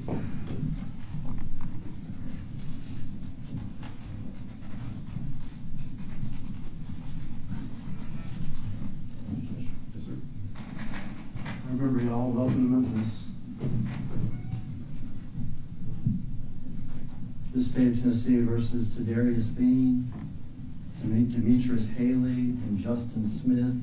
It's indictment 2300241. All the counts start the same. State of Tennessee, Criminal Court, Shelby County, January term 2023. Count 1. The grand jurors of the state of Tennessee duly selected and paneled, sworn and charged to inquire for the body of the county of Shelby, Tennessee, upon their oath present that Tadarrius Bean, Demetrius Haley, Emmitt Martin, Desmond Mills Jr., and Justin Smith, between January the 6th of 2023 and January the 11th of 2023, in Shelby County, Tennessee, and before the finding of this indictment, did unlawfully and knowingly kill Tyre Nichols in violation of Tennessee Code Annotated 3913-210 against the peace and dignity of the state of Tennessee, and is signed by the District Attorney General for the 30th Judicial District. State of Tennessee, Criminal Court of Shelby County, January term 2023. Count 2. The grand jurors of the state of Tennessee duly selected and paneled, sworn and charged to inquire for the body of the county of Shelby, Tennessee, upon their oath, presented Tadarrius Bean, Demetrius Haley, Emmitt Martin, Desmond Mills Jr., and Justin Smith, between January the 6th of 2023 and January the 11th of 2023, in Shelby County, Tennessee, and before the finding of this indictment, did unlawfully, knowingly, and while acting in concert with each other, commit an assault on Tyre Nichols and cause serious bodily injury to the said Tyre Nichols in violation of Tennessee Code Annotated 3913-102 against the peace and dignity of the state of Tennessee, again signed by the District Attorney General for the 3rd Judicial District. I'll skip the top portion. They're all the same. State of Tennessee, Criminal Court, Shelby County. Count 3. The grand jurors of the state of Tennessee duly selected and paneled, sworn and charged to inquire for the body of the county of Shelby, Tennessee, upon their oath, present the Tadarrius Bean, Demetrius Haley, Emmitt Martin, Desmond Mills Jr., and Justin Smith, before January 6, 2023, and between January 6, 2023, and January the 11th of 2023, in Shelby County, Tennessee, and before the finding of this indictment, did unlawfully and knowingly remove or confine Tyre Nichols so as to substantially interfere with the liberty of the said Tyre Nichols, and the said Tyre Nichols did suffer bodily injury in violation of Tennessee Code Annotated 3913-304 against the peace and dignity of the state of Tennessee. Signed by the District Attorney General for the 30th Judicial District. Count 4, the grand jurors of the state of Tennessee duly selected and paneled, sworn and charged to inquire for the body of the county of Shelby, Tennessee. Upon their oath, they presented to Tadarrius Bean, Demetrius Haley, Emmitt Martin, Desmond Mills Jr., and Justin Smith between January the 6th, 2023 and January the 11th, 2023 in Shelby County, Tennessee, and before the finding of this indictment, did unlawfully and knowingly remove or confine Tyre Nichols so as to substantially interfere with the liberty of the said Tyre Nichols and the said defendants, Tadarrius Bean, Demetrius Haley, Emmitt Martin, Desmond Mills Jr., and Justin Smith, possessed or threatened the use of a deadly weapon in violation of Tennessee Code Annotated 39-13-304 against the peace and dignity of the state of Tennessee. Again, signed by the District Attorney General for the 30th Judicial District. Count 5. The grand jurors of the state of Tennessee duly selected and paneled, sworn and charged to inquire for the body of the county of Shelby, Tennessee. Upon their oath, presented to Tadarrius Bean, Demetrius Haley, Emmitt Martin, and Desmond Mills Jr. and Justin Smith between January 6, 2023 and January the 11th of 2023 in Shelby County, Tennessee, and before the finding of this indictment, did unlawfully and intentionally or knowingly, while acting as public servants, commit an act relating to Tadarrius Bean, Demetrius Haley, Emmitt Martin, Desmond Mills Jr., and Justin Smith's office or employment that constituted an unauthorized exercise of official power. The said defendants, acting with the intent to obtain a benefit or to harm another, in violation of Tennessee Code Annotated 39-16-402 against the peace and dignity of the state of Tennessee. Count 6. Now I'll skip not only the top part, but about the grand jurors being duly selected and paneled. They all read the same. Tadarrius Bean, Demetrius Haley, Emmitt Martin, Desmond Mills Jr., Justin Smith, between January the 6th, 2023, and January the 11th, 2023, in Shelby County, Tennessee, and before the finding of this indictment, did unlawfully and intentionally or knowingly, while acting as public servants, refrain from performing a duty that was imposed by law, or that was clearly inherent in the nature of the office of employment of the said defendants, acting with the intent to obtain a benefit or to harm another, in violation of Tennessee Code Annotated 39-16-402 against the peace and dignity of the state of Tennessee, again signed by the District Attorney General for the 30th Judicial District.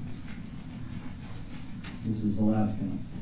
Tadarrius Bean, Demetrius Haley, Emmitt Martin, Desmond Mills Jr., and Justin Smith, between January 6th of 2023 and January the 11th of 2023, in Shelby County, Tennessee, before the finding of this indictment, did unlawfully and intentionally subject another to mistreatment or to arrest, detention, stop, frisk, halt, seizure, dispossession, assessment, or lien that the said defendants knew was unlawful, and the said defendants, being public servants, acting under color of office or employment, in violation of Tennessee Code Annotated 39-16-403 against the peace and dignity of the state of Tennessee, again signed by the District Attorney General for the 30th Judicial District.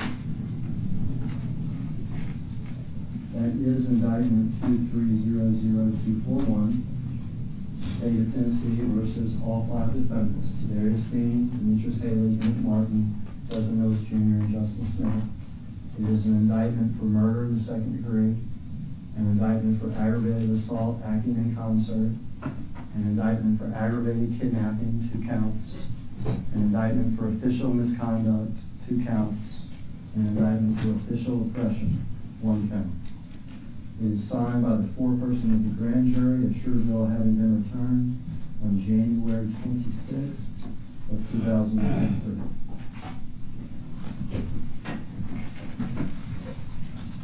Now, ladies and gentlemen, notice as he was reading the indictment, many of you were writing very vigorously. You all will have the copy of the indictment in the back for you all's review in case there were some things that you all missed.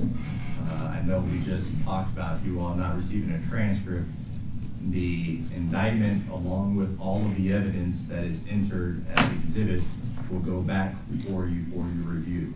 So I just wanted to make sure you all knew that beforehand. As with regard to the defense's response, Mr. Perry, on behalf of your client, Mr. Bean. May it please the court, Your Honor, and before this jury, on behalf of Tadarrius Bean, in relations to count 1, murder in the 2nd degree, aggravated assault, count 2, acting in concert, aggravated kidnapping, count 3, official misconduct, 2 counts, and official oppression, Tadarrius Bean pleads strenuously not guilty. Right. Mr. Stengel, on behalf of Mr. Haley. Thank you, Your Honor. And to the jury, Mr. Haley pleads not guilty to all 7 of the charges. All right. Mr. Zumach, on behalf of Mr. Smith. Yes, Martin Zumach on behalf of Justin Smith, he pleads not guilty to all 7 counts of the indictment. State, are you ready with your opening remarks?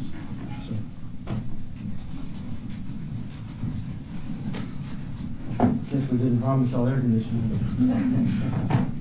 No roommates, though, right? 2023-0074. That's the autopsy number from the medical examiner's office. For a 29-year-old young man who was working at FedEx with his stepdad Rodney, who also worked there. These injuries, the medical examiner will say, blunt force trauma to the head. But it looks like a car, almost looks like a car wreck. Injuries that you almost see mainly in a car wreck. He calls it torsional injuries, torsion. It's a twisting from a torque-like force.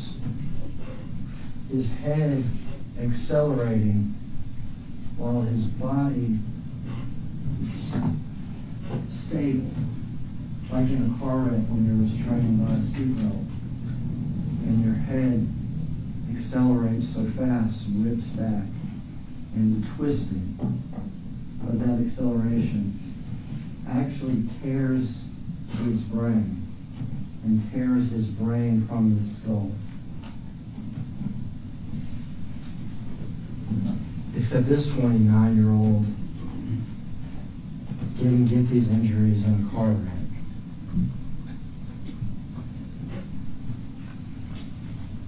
The proof will be that he got them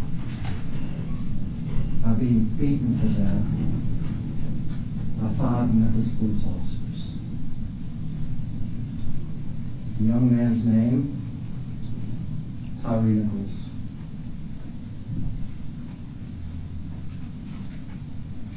How did this happen? How does this happen? 5 Memphis police officers beat this young man to death, tearing his brain from his skull. Does it happen because it's 5 monsters? No. No. Nobody's going to call them monsters. Absolutely not. It doesn't take monsters to kill a man, though. It doesn't take monsters to kill a man. You'll see for yourself how Emmitt, who delivers such huge blows, how Desmond knows, who delivers the baton, again and again. How Tadarrius Bean and Justin Smith hold and restrain Tyre Nichols while Martin's doing what he's doing. And how Haley runs up, kicks him. Some did more than others. Absolutely. But all five of these men helped in this terrible, terrible thing. No one's going to call them monsters. Five men helping each other lead a man to death. How did this happen? How did this happen? Tyre Nichols, 29 years old. He's on his way home to eat.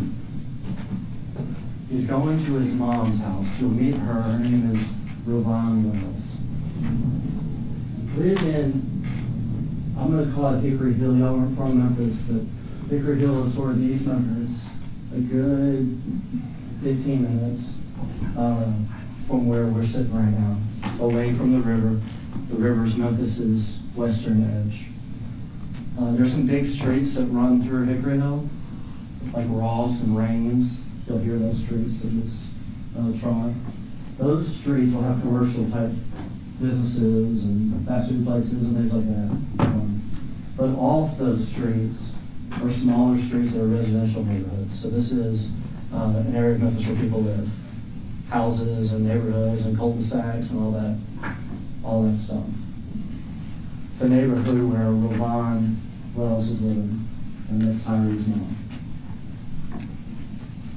It's around 8, well after 7, but it's around 8, and Tyre's driving his car, and he's on his way home.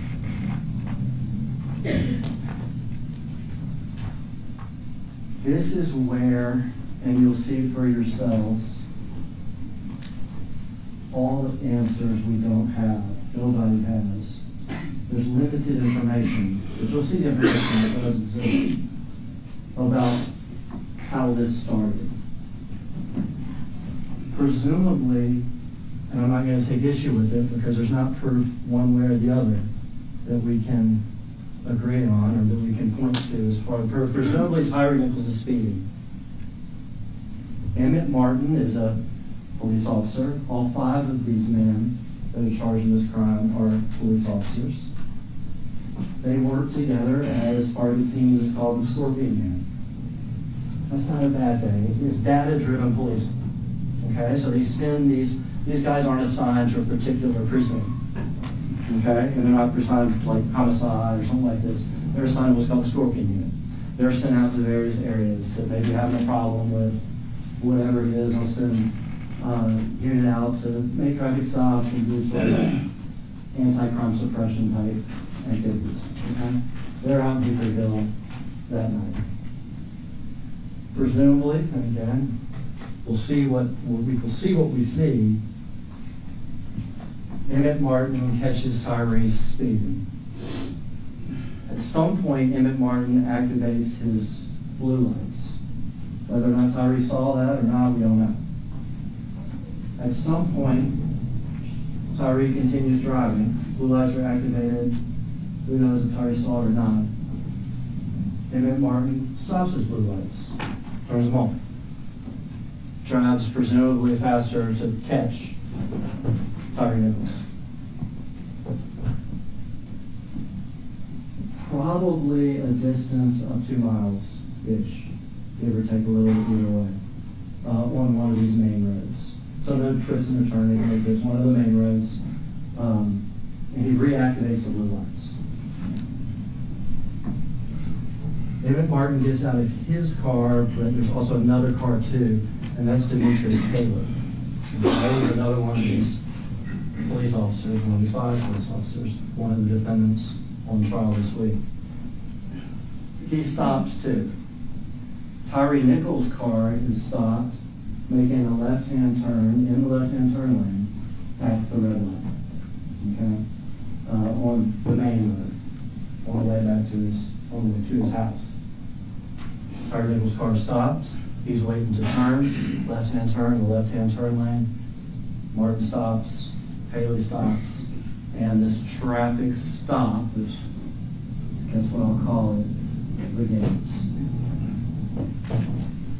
There's a couple seconds of the traffic stop that we're not going to be able to see, because what we see when we see this traffic stop is from a body cam. Most of our police officers wear body cams. Who's the third officer on the scene? And he gets there real quick. So we're not missing 5 minutes or anything like that. He gets there real quick at the start of this traffic stop. He's also on the scorpion team. His name's Preston Hemphill. He's not indicted in the case. You will see his body cam and this traffic stop for yourself. Not gonna look like any traffic stop you've probably seen before.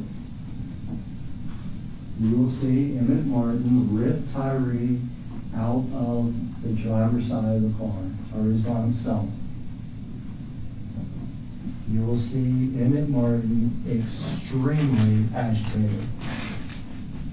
You will see Demetrius Haley extremely agitated. You will see Tyre Nichols thrown to the ground, yelled various things to him. You will see various commands: get on the ground. He's already on the ground. We're going to break your stuff. He'll respond to them: you guys are doing a lot right now. We're going to tase you.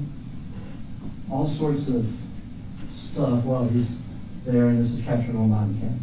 Okay? This is apparently a theme in the case. Then they pepper spray him. Okay? He's on the ground. He's surrounded by Hemphill, by Martin, by Haley. He has not thrown a punch or a kick, he doesn't have any threats or anything like this. He's being yelled at and threatened, and he asks them, you guys are doing a lot right now.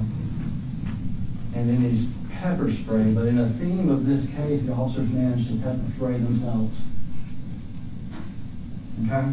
So they're pepper spraying, they pepper spray themselves.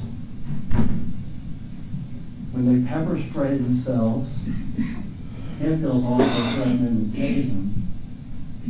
This all happens extremely fast. You'll see it for yourself. Quick video.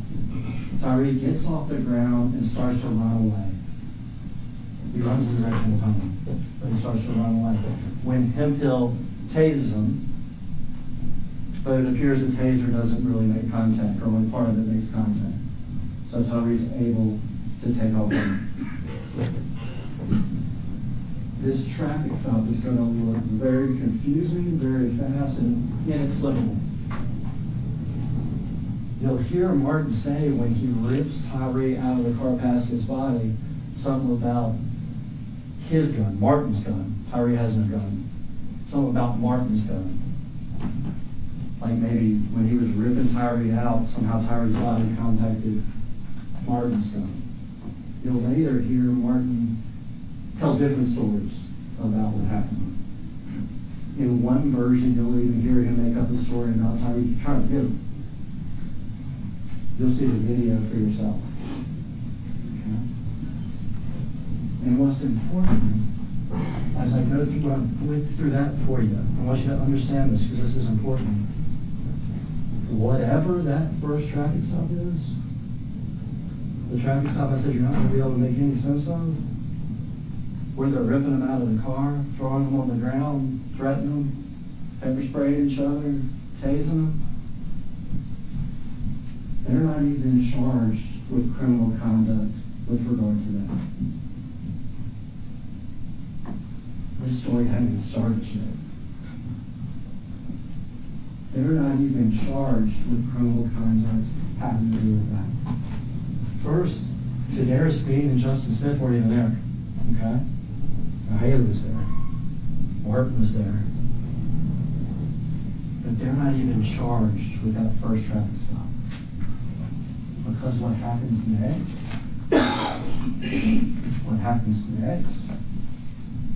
is what we're here for this week. Tyre runs off into the neighborhood where his house is. This neighborhood, like some neighborhoods, not a lot, but some neighborhoods, have a couple cameras in them, okay? In Memphis, when these things were put up, they were called skycop cameras. They're connected to a place less than 2 miles from this building that's called a real-time crime center. Okay, so their camera feed goes to the real-time crime center, which a floor in the real-time crime center has like 30, 40 TV screens with various camera feeds. Now, there's more cameras than there are TVs, so it's not like they're actually constantly monitored. But if something's happening, an officer can hear on the radio, for instance, Castle Gates, one of the streets you can hear, and an officer can access that camera. Okay? This neighborhood has at least 2 of those cameras in it. You'll see one camera that shows Tyre, he's run from the scene, and you'll see him walking through the neighborhood. You'll see sort of one of these police cars drive by, and you'll see him hiding from the police, ducking down between the cars, hiding from these guys. Looking closer to his house, there's another camera. And this camera, these officers didn't know about.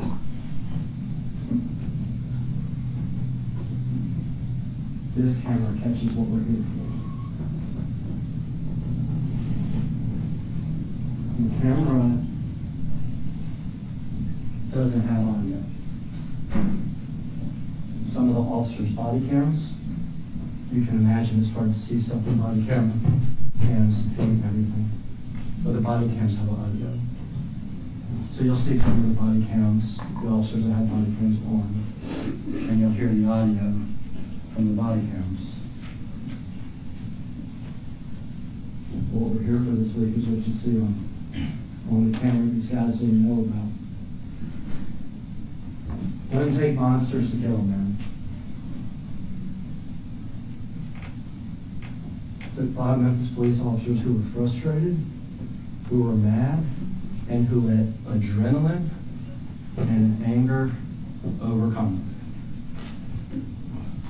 And we're going to watch it for ourselves.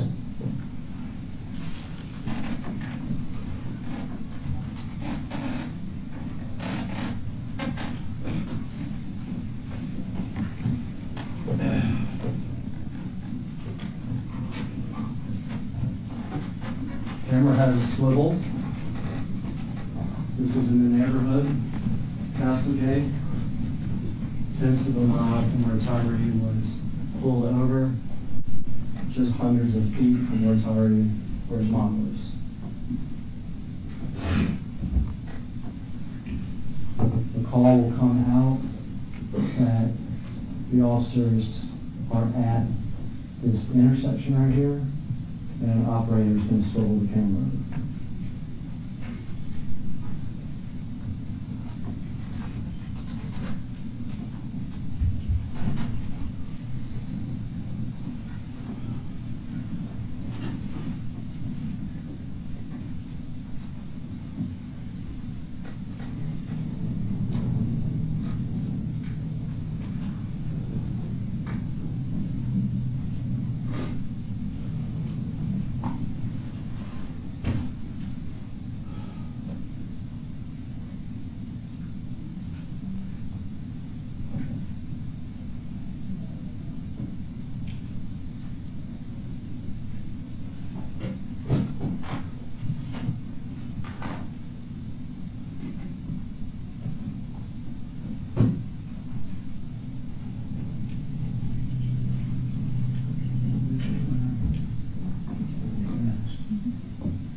All right, if you stop here.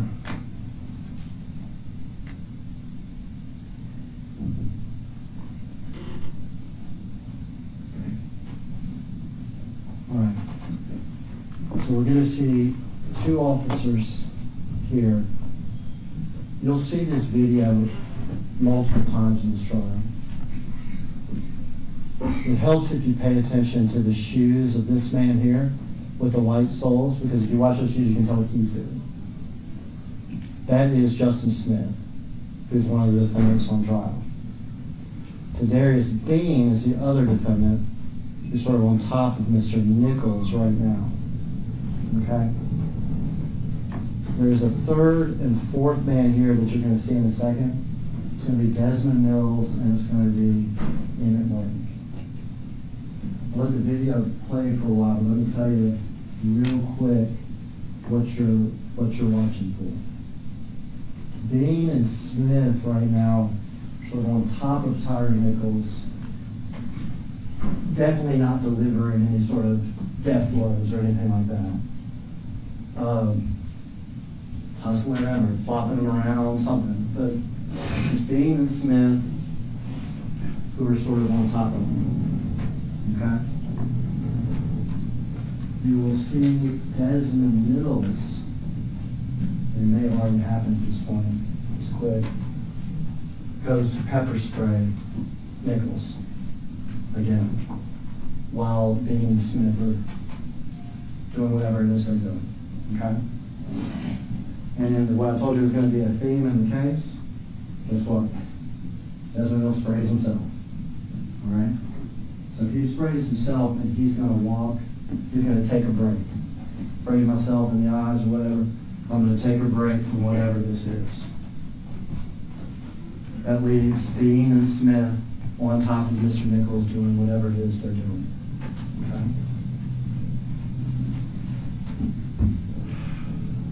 That point the video gets graphic, because Emmitt Martin is also there. And you'll see Emmitt Martin walk up to Tyre Nichols as Bean and Smith have him press on the ground. And you'll see first where there's a catastrophic soccer-type kick to his head. Bean and Smith have him press down. You'll see Martin with a very strong kick to his head. Tyre would collapse a little further on the ground. And you'll see Martin kick him again in the head and the face.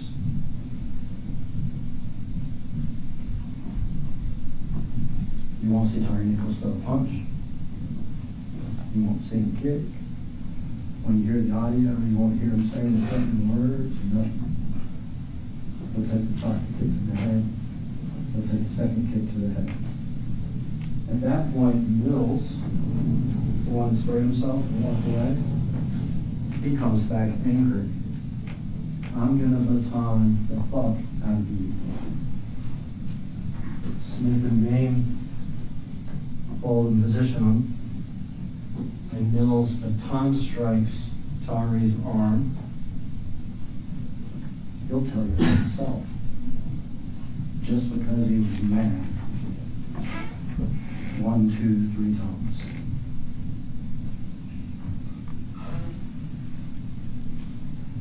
Bean and Smith have Tyre at that point up. One has one hand, the other has another hand. They've managed at this point, at some point before this, to get one handcuff on one of Tyre's wrists. So they have one hand, they have the other hand. And then Emmitt Martin, 2 kicks to the head, he comes back. There's a small strike to the head, if you watch it closely, by Justin Smith, but it's not a death blow. What Martin does next, though, it's real bad. Smith and Bean hold the hands, and Martin to the face. You'll see Tyre's head snapping back and forth while Bean and Smith have his arms. 5, 6 hits. Finally,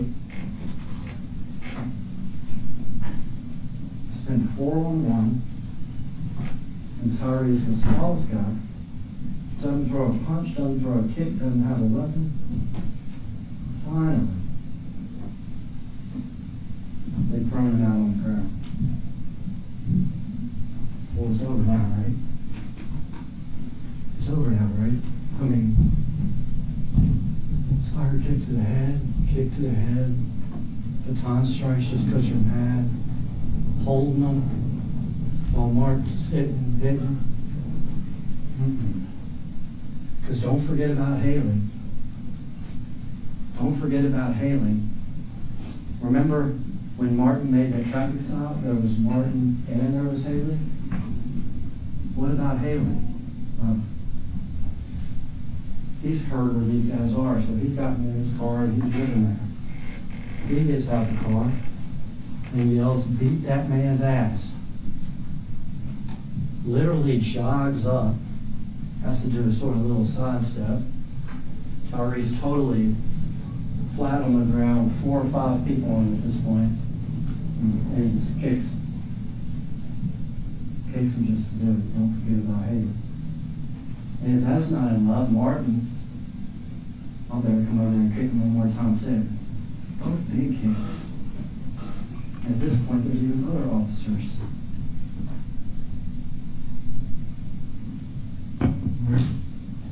Just watch it.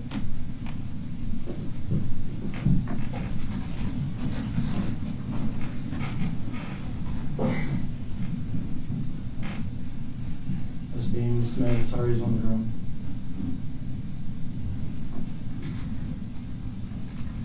This is Emmitt Martin.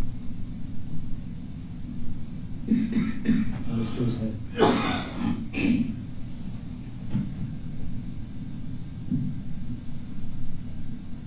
Bean and Smith on top.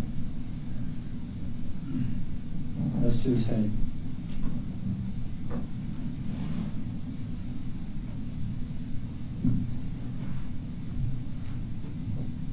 Tyre's on the ground.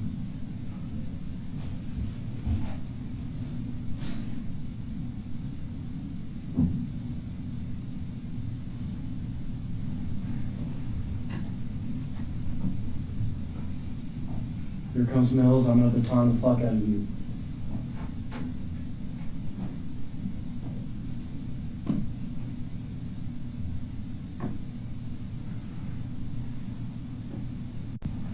Three strikes with the baton, and now you'll start seeing punches to the face. It's huge.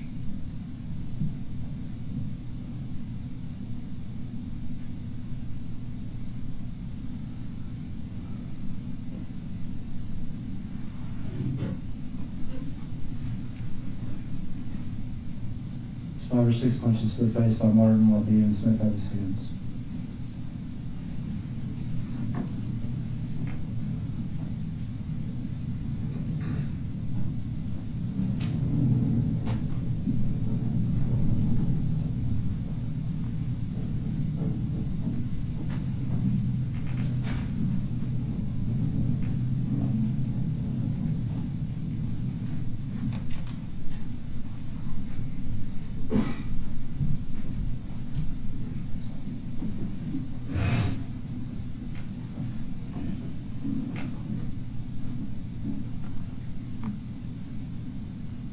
This point is over, but here comes Haley. Kicked him. Martin kicked him.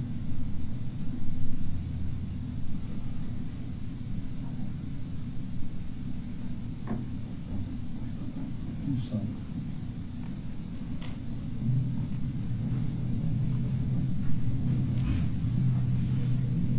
You watch that. You'll hear testimony that Tyre was the smallest of everybody out there. You'll hear that Tyre produced no weapon. You'll hear that Tyre threw no punch. You'll hear that Tyre threw no kick. You'll hear for yourself that Tyre does not say a threatening word from the start to the finish. Instead, because what did I tell you? Where this camera was? Hundreds of feet from his mom's house You will literally hear him crying for his mom, yelling for his mom to come while that's going on. You'll hear the officers saying repeatedly, give me your hands, give me your hands. When you'll hear Desmond Mills testify, he had his hands. Dean Smith already had his hands. We're just yelling that so we can keep doing what we're doing. And all 5 of these men, remember the law of criminal responsibility that if you help, it doesn't matter who goes to death blows or not. And also, remember the law that all 5 of them have a duty to intervene. They have a duty to try to protect Tyre Nichols after that soccer kick to the head. How about the kick after that? Or how about all the punches? Or the kicks at the end? They had a duty to stop that from happening, but not a single word from one of them. None of them. Not from Bean, not from Smith, not from Mills, of course not from Martin. You saw what he was doing. Nobody said stop, not even once. Not even one time. What do they do next? He's handcuffed. He is dragged, and I mean literally dragged, over to the side of the police car. That is a police car. They're unmarked police cars. I mean, yeah. Over the police car and put on the side of it. Before the emergency personnel can come, because they are called for. They are called for. Before the emergency personnel can come, Tyre is handcuffed, absolutely unresponsive. He does not say a word, an intelligible word. He makes sounds after he calls for his mother. Unresponsive, on the police car. You'll see it for yourself. Haley. Remember that, don't forget about Haley, the one that runs up and beats that man's ass and kicks him. Goes over with his personal cell phone, takes a picture of Tyre so he can send it to his friends.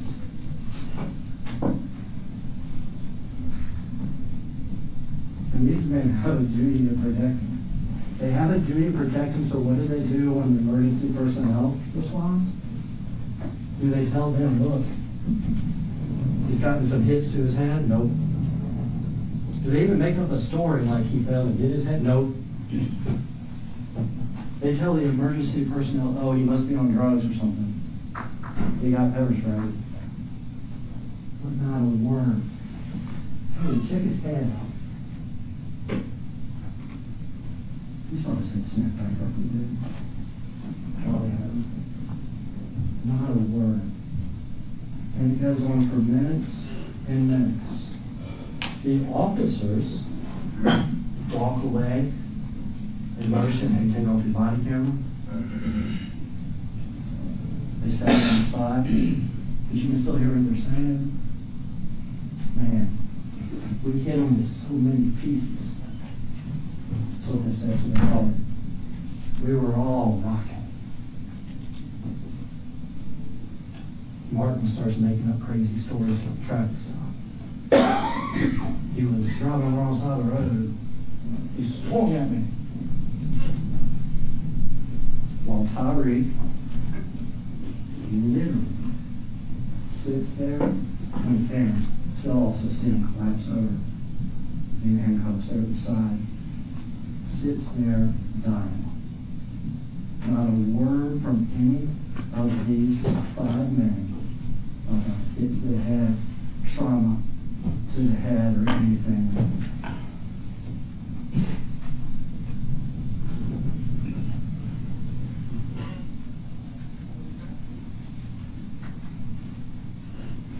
Did they wake up that morning? There will be no proof that they woke up that morning planning on killing somebody.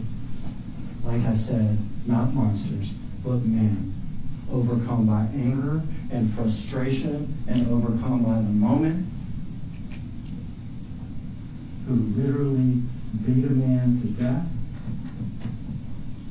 and they all had a part. Can we agree that Martin was the worst? Yeah, we can.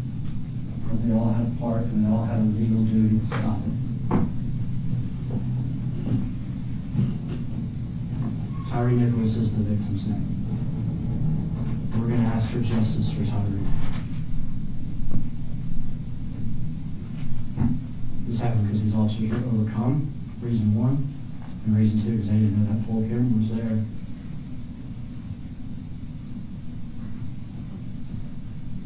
Justice for Tyre. These men are reasonably certain that the sock kick to the head, the next kid, the huge haymakers while at home, reasonably certain to cause death, that's murder second. Each and every one of them is criminally responsible for two reasons. They took part in it, but even beyond that, they had a duty to stop it. Aggravated assault acting in concert. 5 of them. They cause serious bodily injury. Yeah. They do it together. Yeah. Did they have a duty to stop it? Yeah. Aggravated kidnapping.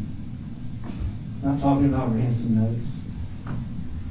It's the illegal confinement, the false imprisonment of a person that either causes bodily injury, or the people doing the false imprisonment have guns. Well, they're Memphis police officers, they have guns. They're not alleged to have used the guns, but the fact they're armed is one of the elements of aggravated kidnapping. Is a police officer allowed to arrest somebody? Of course they are. Maybe even earlier they were allowed to arrest Tyre Nichols. But at some point, after that soccer kick to the head, or maybe after the second one, or maybe after that huge shot that Martin takes, this ain't no legal arrest anymore. Tyre is purely and 100% a victim, and those men have him in prison falsely while they keep on hitting him and kicking him. Those men have him in prison falsely when he's handcuffed next to the patrol car,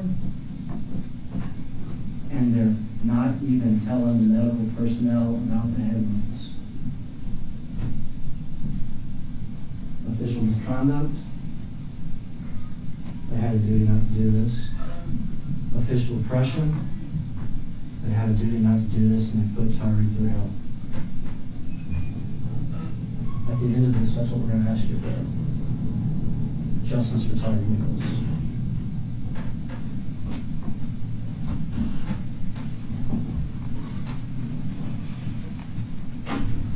Mr. Perry, you ready to present your opening? I am, Your Honor. I am.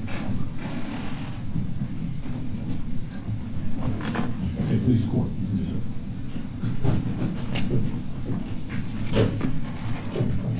Mr. Hagerman just described a relatively simple situation.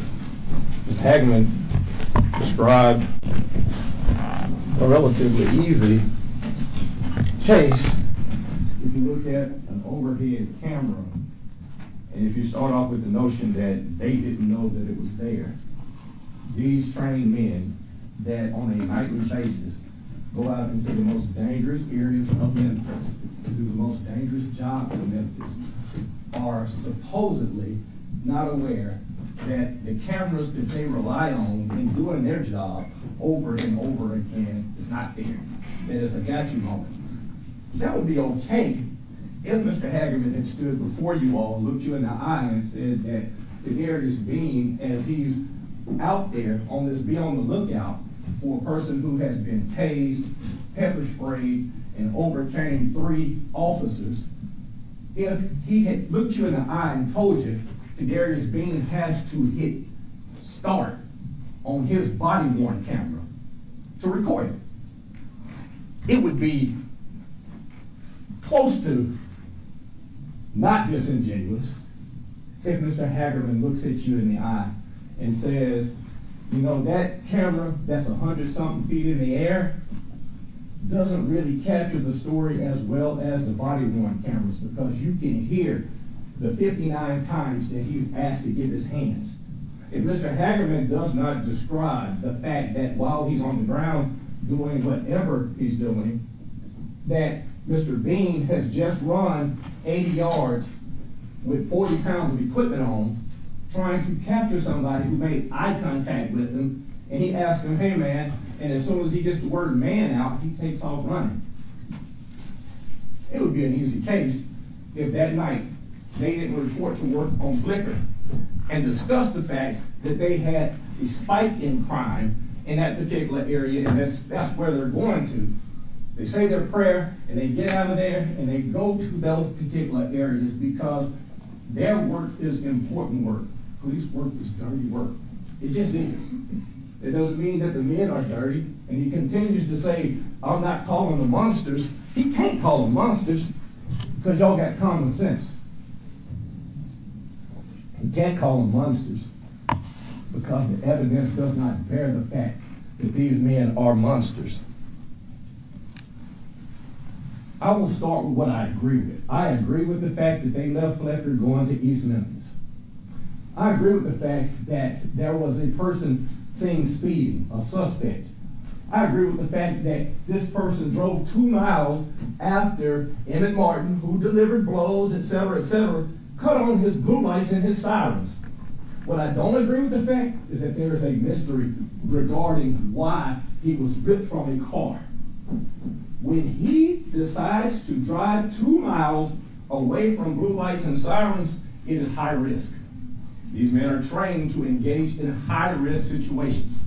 And when you are engaging in a high-risk situation, you cannot go up to that window and say, ma'am, please get out of the car. You just can't do it. You get the person out of the car based on your assessment of that situation, based on your training. It's that simple. He does that. Now keep in mind, whatever happened on that first scene, getting him out of the car, that he was sprayed and et cetera, let me tell you what he wasn't. He wasn't hit. He wasn't punched. Nobody pulled a pistol out and said, I'm gonna blow your brains out. He wasn't tased until he got up and started running away from these officers.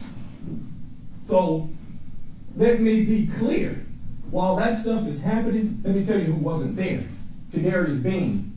Tadarrius Bean is 3 miles away with Demetrius Mills, who you'll hear from probably today, on another stop with a guy with a warrant. And just like the other 400 odd arrests that he had made over the last 365 days, there wasn't an incident with it. He's making an arrest because the guy had warrants. He's doing what he's supposed to do. And guess what they do? They hear a call out over the radio, and this is a very important point. There is no back room, back alley type of let's go behind closed doors and everybody throw the body-worn cameras. We're going to give them some 1960, 1970 type of justice. This is a call out over the radio by officers.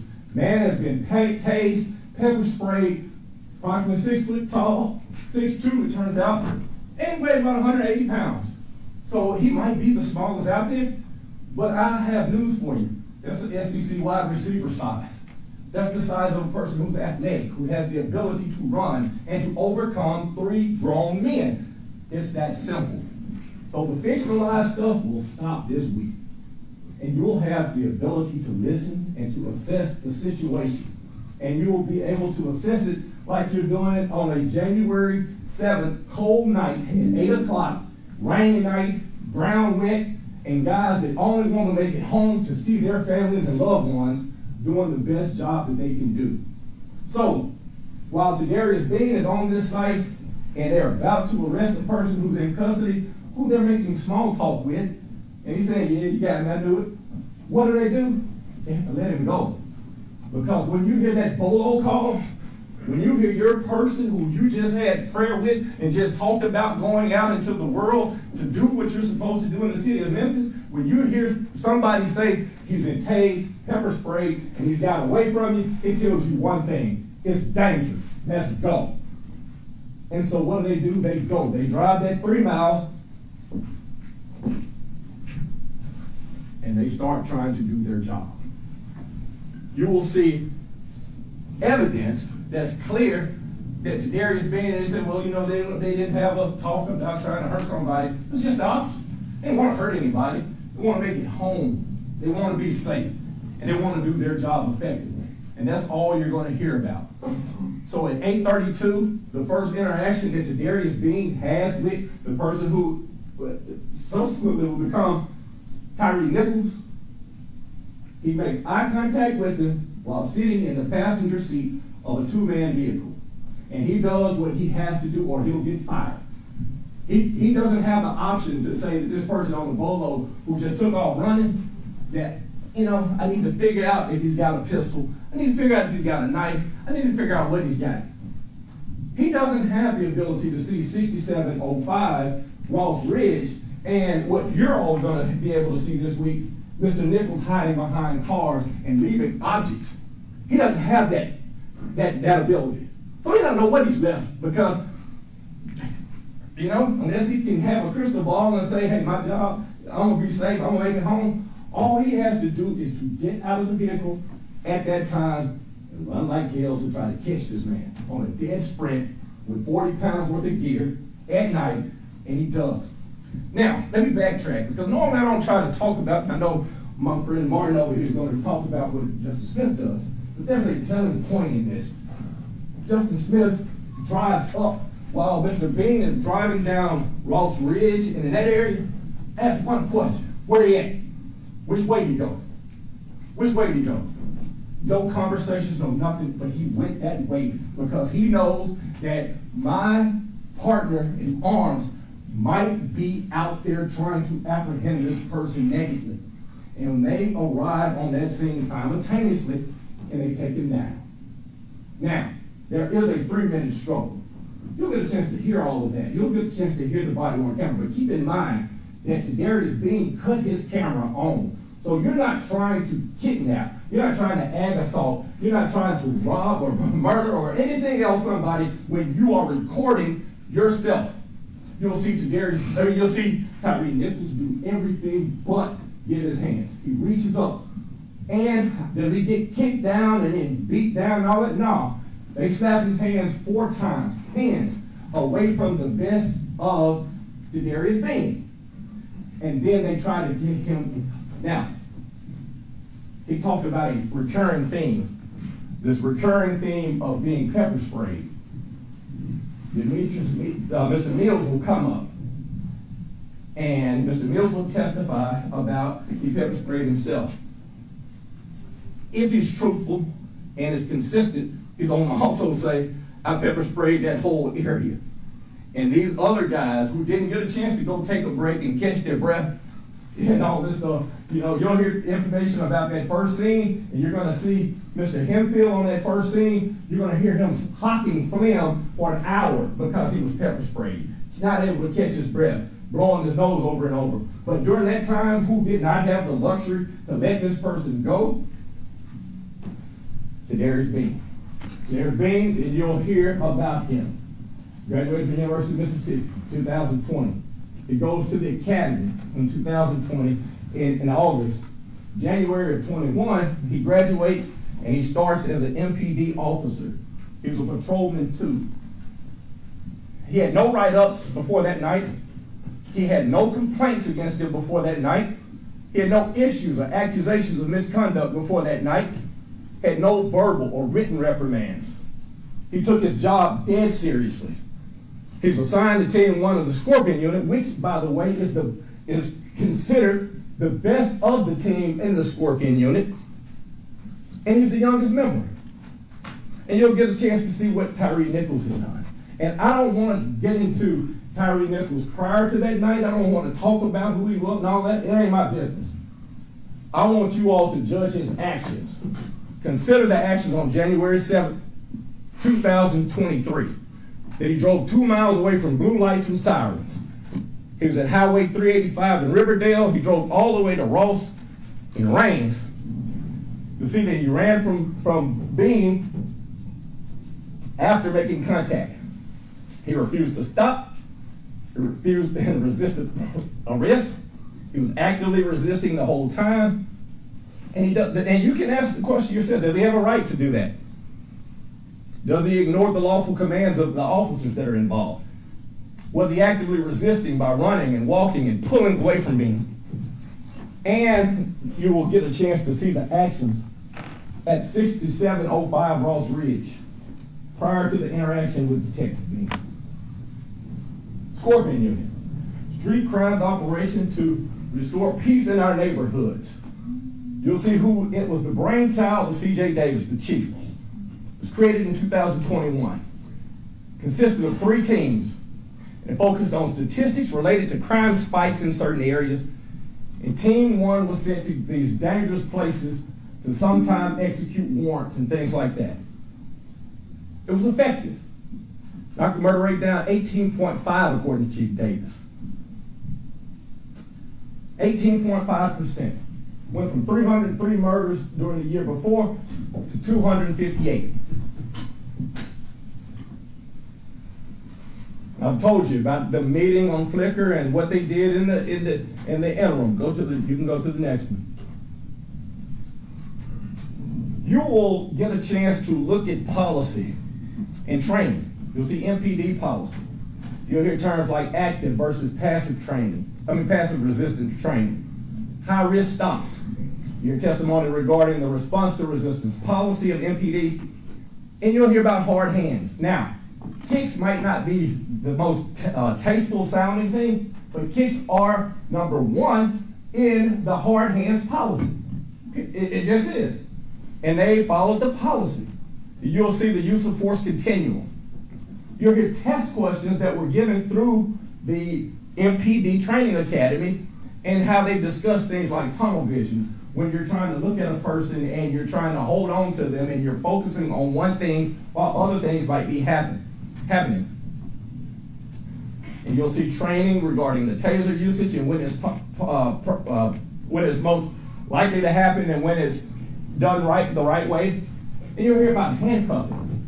You'll see the difficulties of handcuffing a person who does not want to be handcuffed.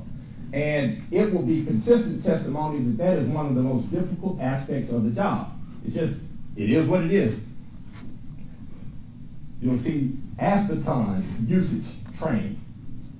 Now, Mr. Mills might have buyer's remorse regarding it or whatever, but the fact is, on that particular night, he deployed his aspartame and he used it the way that they train you to use it.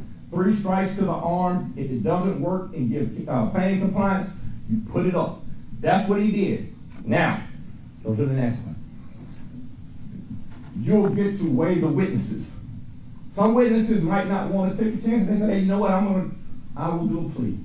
And that's their business. That is not in any way attributable to Mr. Bean. You can't say, well, he said he's going to do one thing and then talk about it, but you'll have an opportunity to weigh why Mr. Mills is testifying a certain way. And you'll get a chance to ask certain questions. But as it relates to Bean, the consistent thing will be there's never anybody saying that he's ever done anything wrong, illegal, that he used excessive force in any way, and there won't be much criticism of his actions on that particular evening from Mills or any other witness testimony, if it's consistent with how they've given statements in the past. Next one. You'll also get to hear expert testimony. When you hear expert testimony, weigh it properly, is what we ask, and questions like, how many times have you testified as an expert? Is this the first case or the first facts that you've ever given expert testimony regarding? And then their knowledge of certain things like human factors, fatigue, tunnel vision, resistance level, body movements, center of gravity, those types of things. Those are questions that the expert will need to talk to you about. And you'll see videos. You'll see videos that were turned on by the body-worn camera of Bean, Mr. Mills' body-worn camera, and you'll then have a syncing mechanism where you'll hear the voices and see what's going on even with the sky cam. Next. During the time frame, there are 2 kicks, as Mr. Hagerman talked about earlier. And this is that relevant 3-minute period that they're struggling. 2 kicks, 3 uses of the aspartame, 5 strikes, all by people other than Mr. Bean. And then that window tightened, but it's the same amount.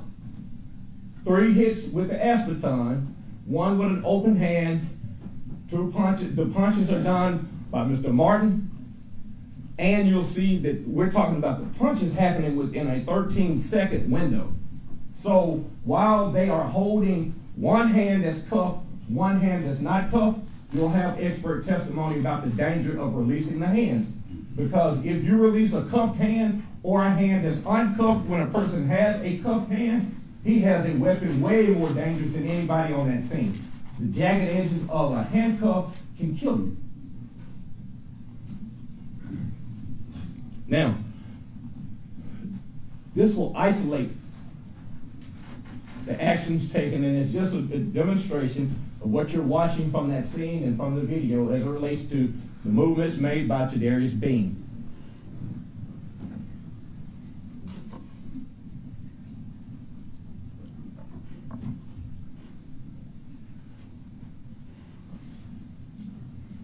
It's just what you saw earlier. And you can write down the specific times that I ask you to give some focus to.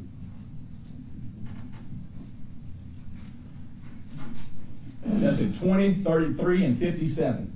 That shows that Mr. Nichols is blading his body. It shows that Tadarrius Bean, while having been pepper sprayed earlier, is simply holding on to him. You'll see the amount of time that if he wanted to deliver some kind of punishment, that he could have punched him or kicked him or done something other than hold him, trying to get his hands into compliance and cuff. You'll also hear it as it's going on, as he's saying, give me your hands, man. Give me your hands, bro. Come on, give me your hands. Can we approach real quick, Josh?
So a few seconds later, this is at 20, 34, and 12. Once again, look at where the hands of Mr. Bean will be. Now, the demonstrative is simply for you all to see, to give them a better sight of what to look for, not as any sort of evidence that'll come when the court allows. But look for his hand placements during that time.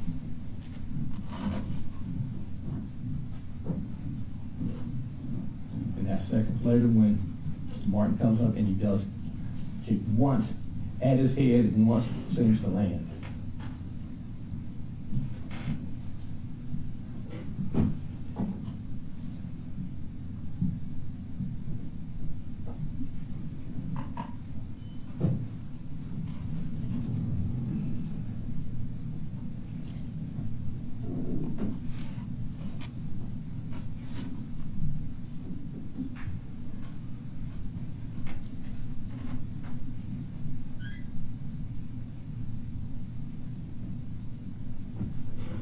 this is when Mr. Mills comes up and he tries to deploy his aspeton. Keep in mind, you will get a chance to hear the video, the audio, and of the body-worn camera, and you'll see why they are placing their hands in the way and the angles that they are. Identity that is simply to try to avoid him getting hit in the head by accident, so he can have a clear shot at the arms for pain compliance. And you'll get a chance to see that. But that's 20, 34, and 56. That's when the first strikes from the baton is that was deployed. Second strike, as he turns his body a little bit more, is for that arm to be the target that's intended. You'll hear the evidence about how they are trained for aspeton placement when they're trying to make a person comply.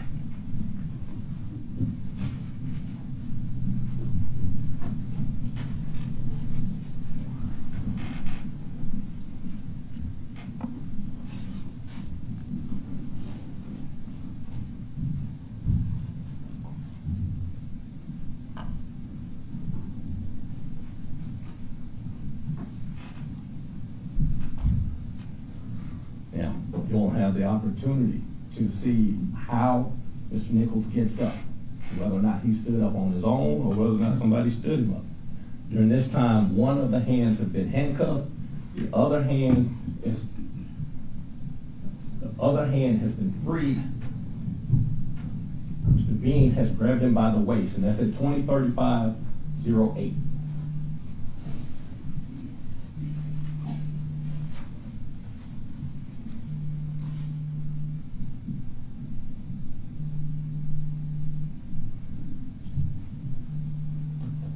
At 20:35:09, I want you to look and be able to isolate how his body movement, in particular his center of gravity, and what he's trying to do. And you make that determination, but look for his body and his body movements and the center of gravity, and how it is pictured there is how we'll picture on that video as Mr. Nichols continues to try to move away.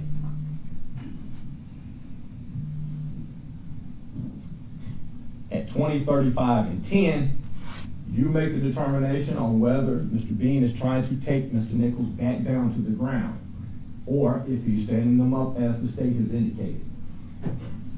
You see that center of gravity, and you'll look at it on your own, but remember those particular times because it tells the complete story.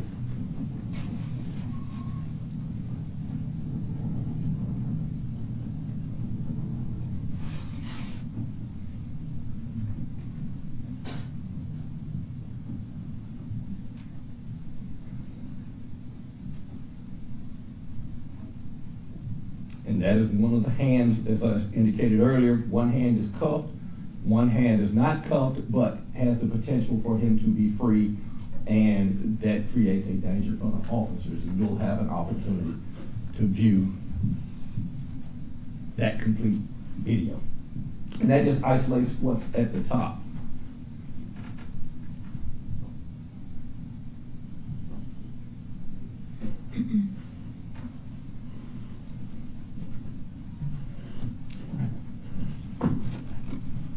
So, you heard during Mr. Hagerman's presentation the sad realities of it. No one is here to in any way diminish the fact that a person's life was lost.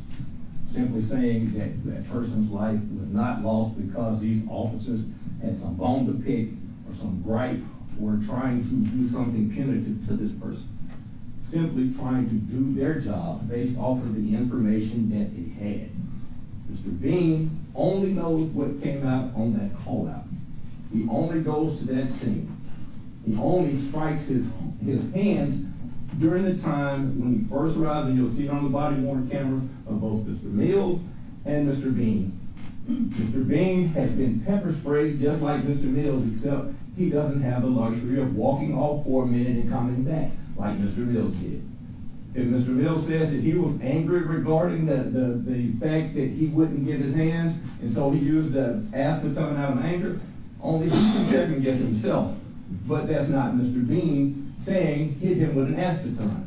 More importantly, he hit him in the area that Mr. Bean was trained that Mr. Mills was supposed to have hit him in. Now,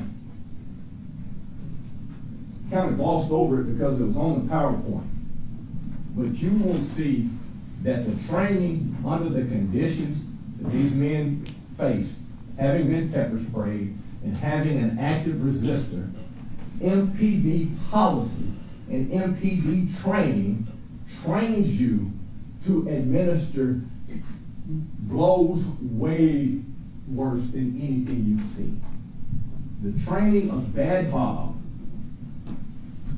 has never been in any way shown in the media or anything like that. You all will get to see it. And you will see how these men are trained under these conditions and what they are supposed to do under the conditions according to their training.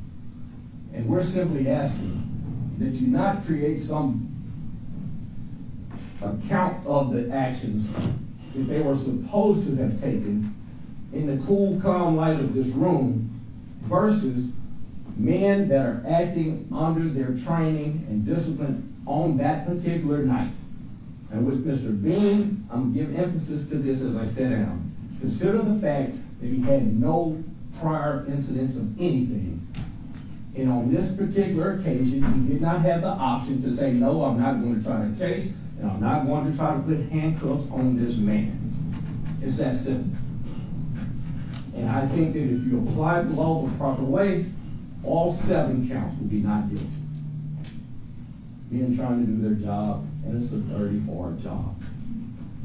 Thank you.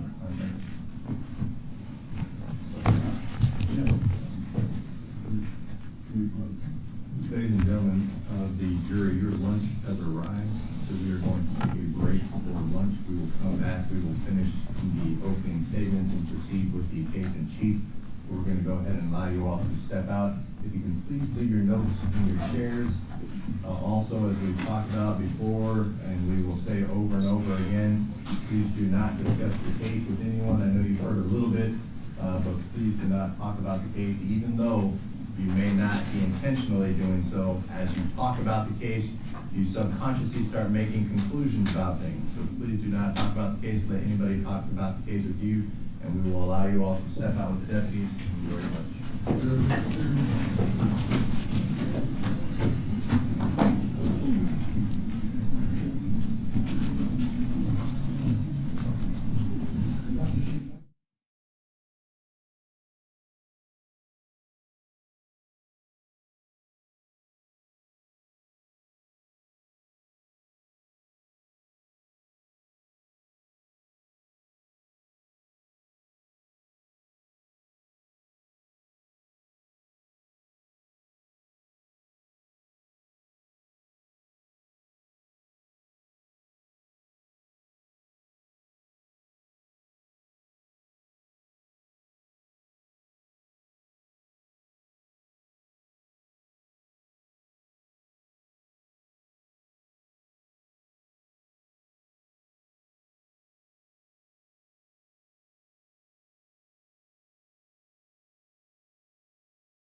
I have no issue with it. Let me in that way.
You're right, you're right.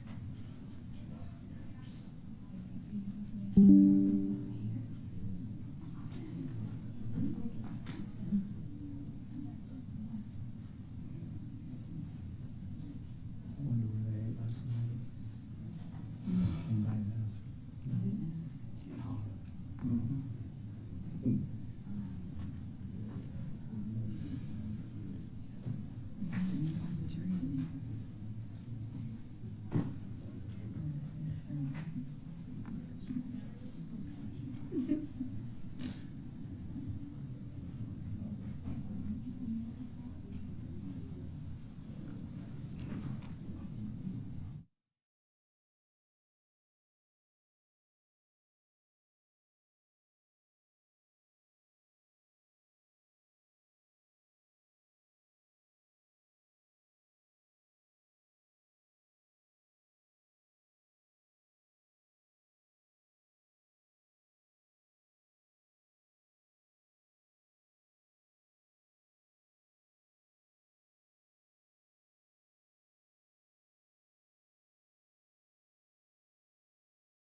Apologize, but our air conditioning seems to be malfunctioning right now. We want to also make sure you all understand, sometimes it can be a little difficult after lunch, after we've eaten, to sit in here, especially when it's warm. So if you need a break, if you need water or anything of that sort, please let us know so that you can be attentive as we go through this process. We left off with the defense opening statements. Mr. Stengel, are you ready to proceed, sir? I am, Your Honor. Thank you.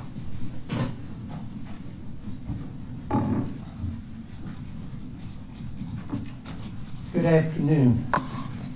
Mike Stengel, and along with Mr. Steve Leffler, it's our privilege to represent Demetrius Haley. Choices, ladies and gentlemen. If you want a theme for this trial, I'd suggest to you it's choices. Demetrius Haley chose to become a Memphis police officer. He entered the MPD Training Academy in August 2020 at the height of COVID, graduating in January of 2021. From there, like all graduates, he rode in a two-man car with what they call a field training officer, a senior officer who helps new graduates bridge the gap between the classroom and enforcing the law on the streets of Memphis.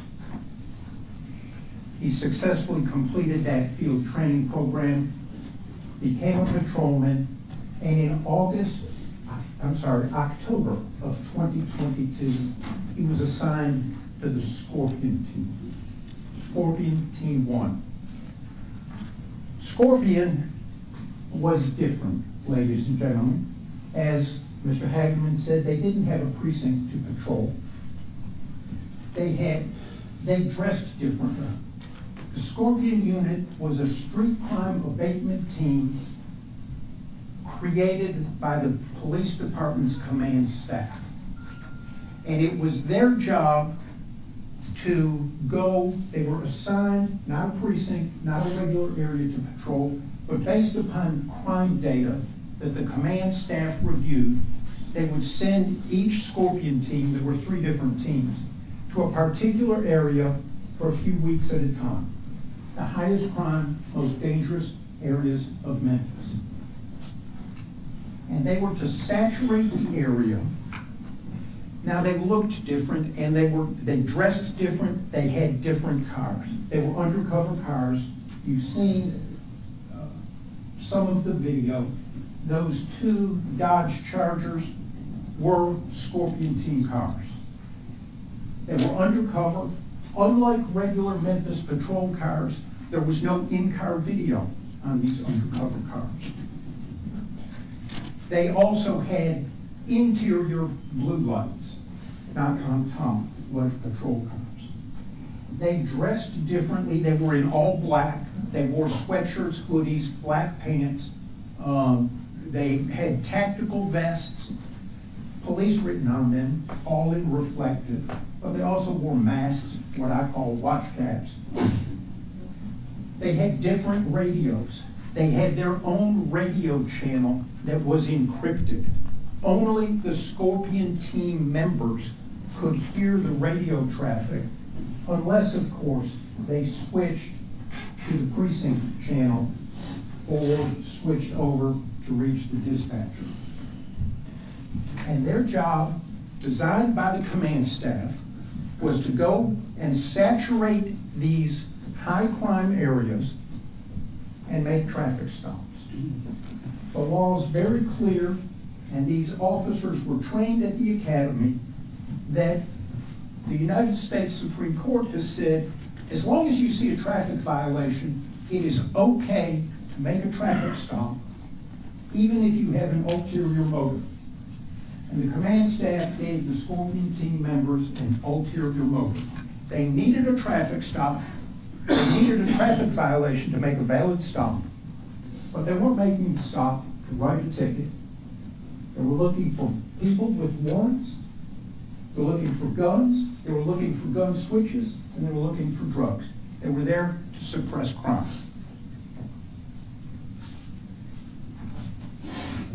They'll also learn, as all policemen are trained and know, there are 2 types of traffic stops. An unknown stop, which might be me being blue lighted and pulled over driving home from court today, or a high-risk stop. High-risk stop may be stopping somebody who you know has just carjacked and shot somebody and is driving the carjacked car. There is no such thing as a low-level traffic stop because policing is dangerous. You never know what you're going to encounter. If I'm an unknown traffic stop getting pulled over, I may have a gun waiting for the officer to approach. So it's either unknown or high risk. January 7th, 2023.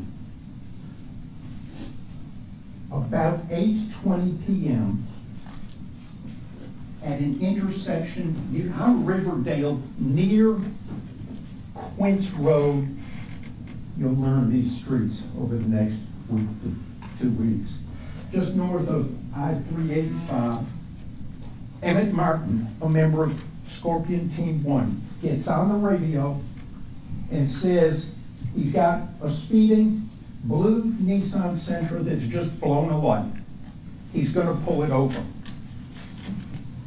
Demetrius Haley, on duty with him on Scorpion Team 1, is right in the area and acknowledges he'll assist with the traffic stop. Another Scorpion Team member, whose name you've heard, Preston Hemphill, is also right there. He acknowledges he'll assist with the traffic stop. Driving down Riverdale, which has a 45-mile-an-hour speed limit, Martin turns on his blue lights, turns on his siren, and the blue Nissan Sentra chooses not to pull over. When choosing not to pull over, he chooses to commit at least 2 more traffic violations you'll hear of. He's still speeding, and at least twice he switches lanes without turning his signal, putting another car in between him and Martin.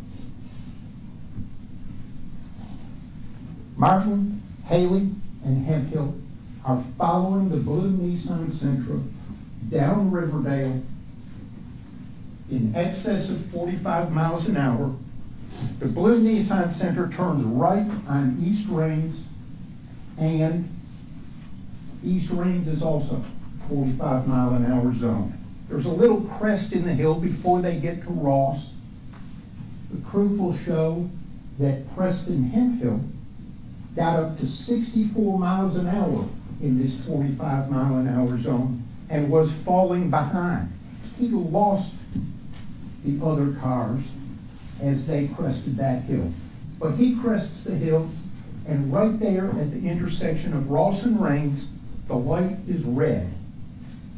The blue Nissan Sentra is in the left turn lane.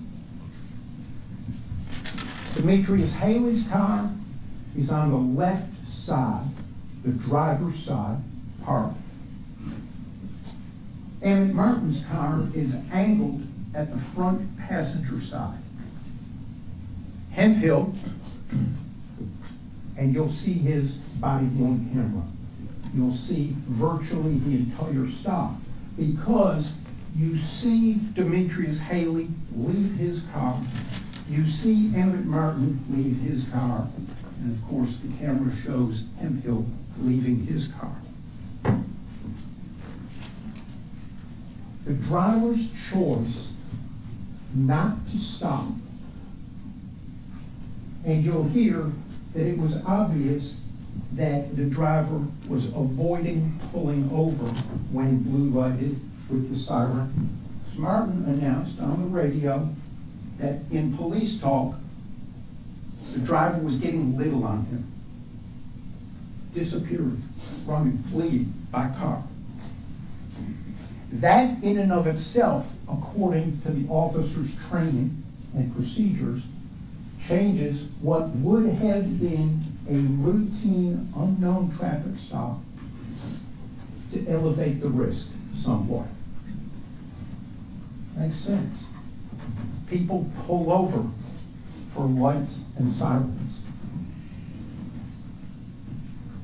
When the Nissan Sentra stopped right by the cars that he had been driving away from, that again increased all of the officers' awareness and concern because it was unusual behavior. Very unusual. Consistent with his training, Demetrius Haley got out of his car and used, as he was trained, what they call verbal judo. He loudly and profanely, you'll hear it, ordered the driver out of the car. The driver chose not to get out of the car. Haley approached, opened the door, and he's continuing to give commands. Commands are being given. The driver, Haley approaches the door, opens it, and the driver leans away from him. Haley moves up the Memphis Police Department's use of force continuum that you started learning a little bit about last week. And he uses soft hands. He reaches in to get the driver out. The driver pulls away from him. Haley reaches back in, pulls him out, and it was Demetrius Haley Demetrius Haley on the driver's side, getting the driver out.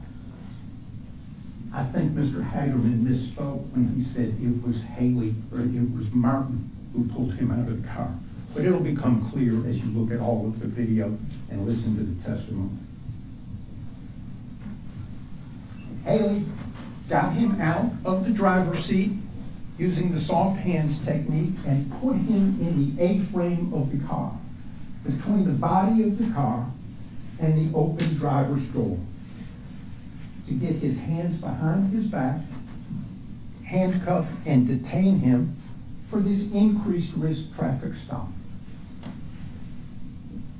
The driver chose not to comply and not to allow his hands to be cuffed, and indeed spun around on Haley in the A-frame with Emmitt Martin and Preston Hemphill there. At that moment, once the driver has chosen that, Emmitt Martin announces, "Let go my gun." Now the danger and risk has dramatically increased. All officers are trained to keep track of your gun. Never let a suspect get your gun.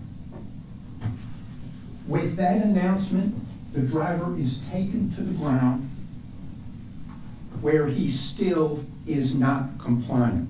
He still chooses to blade himself rather than follow the commands to lay flat. He is still resisting having his arms put behind his back.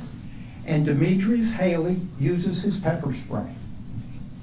They're down on the ground, unable to control the driver at this point, and in an attempt to pepper spray the driver, Haley gets himself. At that moment, the driver chooses to continue not to comply. He gets up and he gets away from all three officers. As he is running, you'll see he's initially running towards an open car door on a vehicle that's running. Officer Preston Hemphill shoots his taser and frankly misses. It does not connect. The driver is off running southbound on Ross. Haley and Hemphill chase him. The chase is very short, a couple hundred yards at most, before Hemphill falls behind. The driver's frankly faster than Hemphill. Haley is overcome by pepper spray. You'll learn and see, the proof will show how debilitating pepper spray is. Hemphill tells dispatch, "We've got one running. Let everybody know to be on the lookout." Gives a general description of the guy and says he's been pepper sprayed at the base. Haley is virtually blind from the pepper spray. As he and Hemphill are getting back to the cars, half a block or so away, Haley is stopped and needs Hemphill's help to cross the street. He's virtually blind. For the next 7.5 minutes, Haley, with Hemphill's help, is at Ross and Rains with the police cars, literally trying to pry his eyes open, to have water dumped on him to try and flush out the pepper spray. Proof will also show that there is no real remedy for pepper spray. It's trying to flush your eyes with water, it's getting air at it, and time. 7.5 minutes, Hemphill is repeatedly dumping water on Haley's face and eyes as he's trying to recover. During those 7.5 minutes, they're still hearing the police radio and dispatch. And Haley learns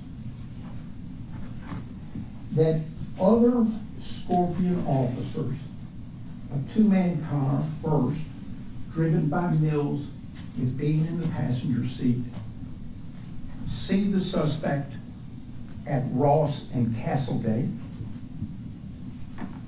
and he's taken off on them, and they are running after him on foot. So Haley learns through the radio that the suspect has run again, a third flight. And also, while he is still trying to recover at Ross and Raines, it comes over the radio from Justin Smith that they've caught the suspect. They need more cars because he's fighting. After 7.5 minutes, there's been enough recovery, enough water, hearing his fellow officers need help. Haley puts his tactical vest back on, gets in the car, and heads to Bear Creek and Castlegate. Arriving there, the times will mean more over the next several days, but he arrives there at 8:36 and 15 seconds.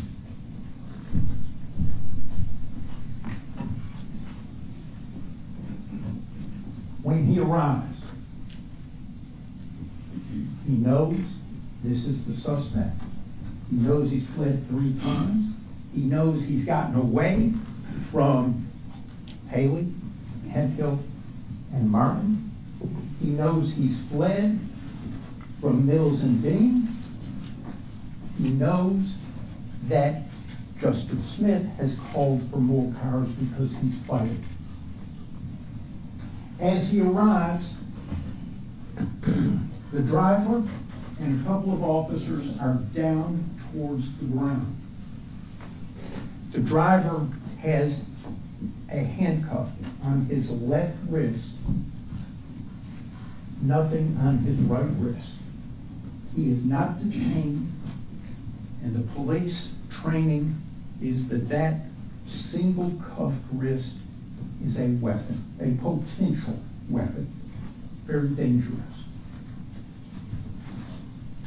Haley runs up and chooses to follow his training using now the hard hand technique, a single leg strike, a kick, to his upper arm, a muscle pressure point clothed area of the body, in an attempt to get that arm released so that the other officers on the ground with him can get him handcuffed and detained. It works, and within seconds, the driver is handcuffed and detained. Seconds after that, consistent with his training, Haley gets on the radio and tells dispatch, we need an ambulance. The suspect has been pepper sprayed, tased, and everything, is his exact phrasing.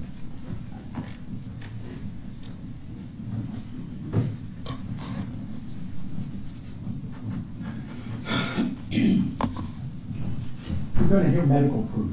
You'll hear from the medical examiner and at least one forensic pathologist. The proof's going to be virtually identical. Cause of death goes back to blunt force trauma to the head, which led to a stroke or strokes, which led to cardiac arrest, and over the next 3 days, organ failure and death of the driver at St. Francis Hospital. All of the force and all of the trauma is on video, and you're going to see it. You have to piece a little bit together because some parts are on different officers' body-worn cameras and some on the Skycop cameras.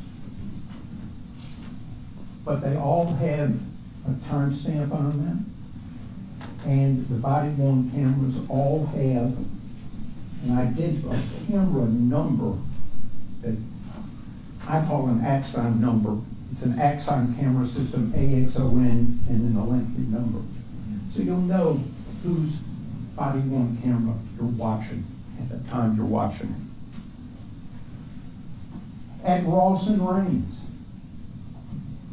Demetrius Haley used soft hands in this high-risk traffic stop to get him out of the car, used pepper spray, and helped take him to the ground after Martin announced, "Let go my gun." The driver took off and ran. Hemphill used or attempted to use his taser there at Ross and Rains. At Castlegate and Bear Creek,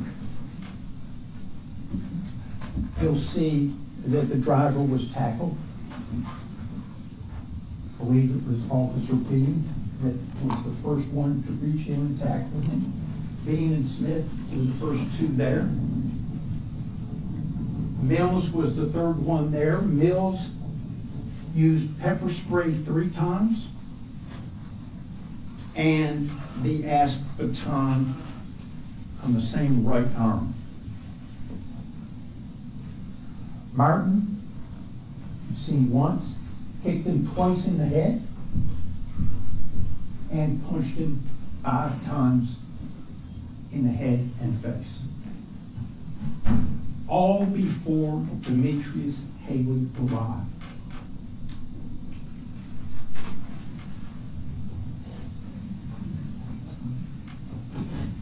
Proof and common sense show that you can't intervene in something you weren't there for and didn't know about.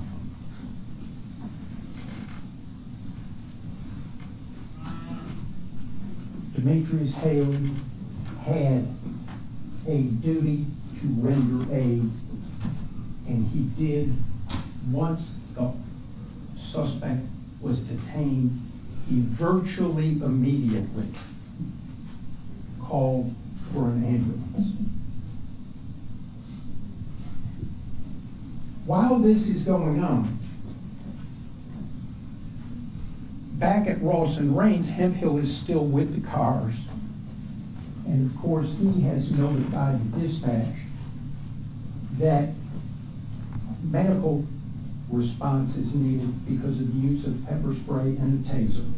Again, that's Memphis Police Department protocol procedure. Immediately after Demetrius Haley left Ross and Rains, I say immediately, virtually immediately, within a minute or so, the fire department arrived at Ross and Rains in response to dispatch's request because of Hemphill's call. It was engine 55, and there were 2 EMTs, emergency medical technicians, riding on it. Robert Long and Jamichael Sandridge. They got out with their bags and they approached Hemphill there at Ross and Rains. And while they were there, they learned that they were called out not to treat an officer who had been pepper sprayed, but to treat the suspect who had been pepper sprayed, been tased, had been fighting with the officers, and had fled, and was at a different location several blocks away. They also learned that the suspect would not be brought back to Ross and Rains for treatment, but they were to go down Ross to Castlegate. They did. Once they got to Ross and Castlegate, and you'll learn Bear Creek is a small cove cul-de-sac a block up from Ross, a block up Castlegate from Ross. There were so many police cars at that intersection and along Castlegate that the fire engine couldn't get up there. So Long and Sandridge got off, they took their blue trauma bag, walked up. They were directed to the suspect, who was handcuffed and seated up against one of those two undercover cars you saw.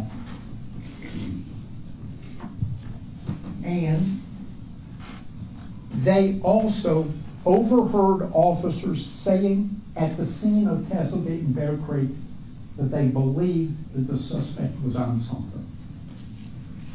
While those EMTs were there, they, along with law enforcement, got the suspect's wallet out and learned that his name was Mr. Tyre Nichols.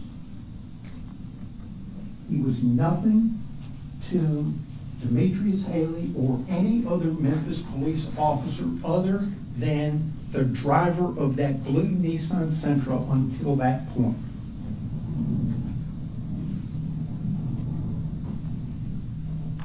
When Long and Sandridge arrived and were directed to Mr. Nichols, he was alert, he was oriented, he was answering questions. His speech was slightly slurred.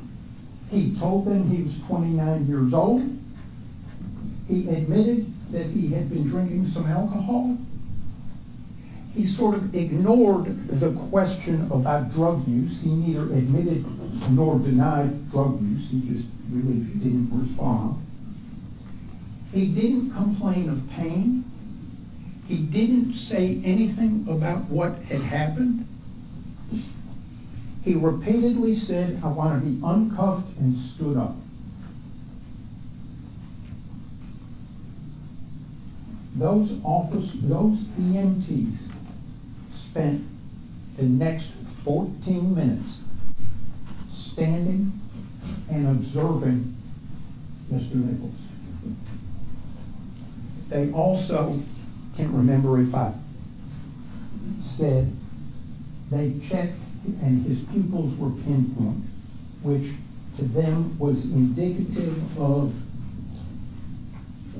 the suspected drug use. Because of that, EMT Long called for an ambulance. He and Sandridge stood and observed Mr. Tyre Nichols for roughly 14 minutes. And you'll see them. No vital signs taken, although their paperwork said they were. After that 14-minute mark, an officer, off camera, but you hear the voice. Now, believe that it's Justin Smith, but you'll make your own determination. But an officer says something, "Hey, are you okay?" directed at Mr. Nichols. EMT Long is there, and he notices a change in Mr. Nichols' condition. He performs a sternal rub, which is basically a knuckle in the breastbone, to see how responsive he is. And Mr. Nichols responds to that. At that same time, the ambulance, Unit 28, arrives. It is staffed by another EMT, Jalen Jones, and a paramedic by the name of Jesse Guy. The paramedic has more education and is able to provide a higher level of care and perform procedures and administer drugs that an EMT can. Mr. Guy takes over the care, immediately gives him Narcan, intranasal Narcan, in an attempt to counteract what may be an overdose. By this time, Mr. Nichols has gone from alert and oriented to responsive to pain to unresponsive. The paramedic starts an IV, more Narcan is given, he is loaded onto the stretcher, put in the ambulance, and the ambulance is off to St. Francis Hospital. Virtually when back doors of the ambulance are closed, and EMT Long from Engine 55 ends up driving the ambulance in the back with Mr. Nichols and treating him. Paramedic Jesse Guy, the other two EMTs, Jermichael Sandridge and Jalen Jones, who had arrived in the ambulance. He is treated, he goes into cardiac arrest, and gets CPR, various drugs, and is transported to St. Francis Hospital, where the care is transferred to the emergency room.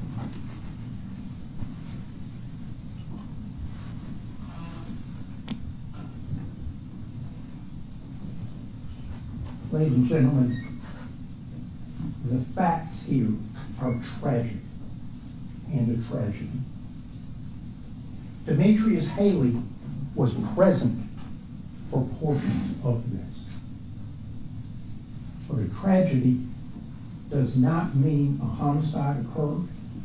And Demetrius Haley's presence during portions of this tragedy does not mean he engaged in criminal conduct. The proof is going to show that Demetrius Haley chose to engage in policing, which can get ugly and dangerous and dirty. And he followed his training that night. The state has brought murder, kidnapping, assault, oppression, and misconduct charges against Demetrius Haley. I'm not going to spend time on the elements, but I want to talk very, very briefly about the state's burden. We all know it's beyond a reasonable doubt. That is the highest burden in our legal system. It's not an insurmountable burden, but it is the highest burden. It is such a high burden that it is higher than the burden the state would have to meet if this was a case where it was trying to take custody of a child from his or her parent. That's how high beyond a reasonable doubt is. Demetrius, the state will not be able to prove the elements of this murder, kidnapping, assault, oppression, or misconduct charges beyond a reasonable doubt against Demetrius Haley. He thanks you for the time you've already given and for your paying attention to the proof. Listen to the proof. Learn these intersections in Memphis.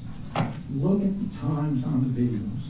Look at who did what and who was where, and hold the state to this high burden of beyond a reasonable doubt. Thank you for your time and attention.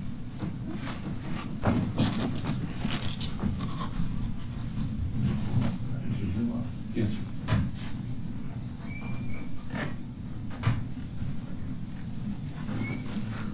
I happen to know we have a second grade teacher in amongst us. So when the kids come back from lunch and you stick them in a hot classroom, what happens? There you go.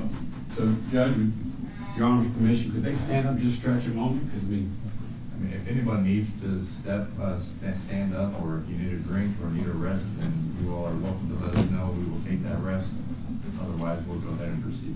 I just don't want you falling asleep during the time. All right, I've done this 32 years. And in 32 years of trial practice, I've never read my opening statement ever. But this is probably going to be my last jury trial, and so I want to make sure I don't miss any points. So I'm going to stay pretty close to my notes. I figured it's good enough for a preacher, it's good enough for me, okay? I have the pleasure of representing Mr. Justin Smith. Justin, could you stand? This trial started with an indictment. And as it's been explained to you, the indictment is giving notice to the defendants what the charges are against them.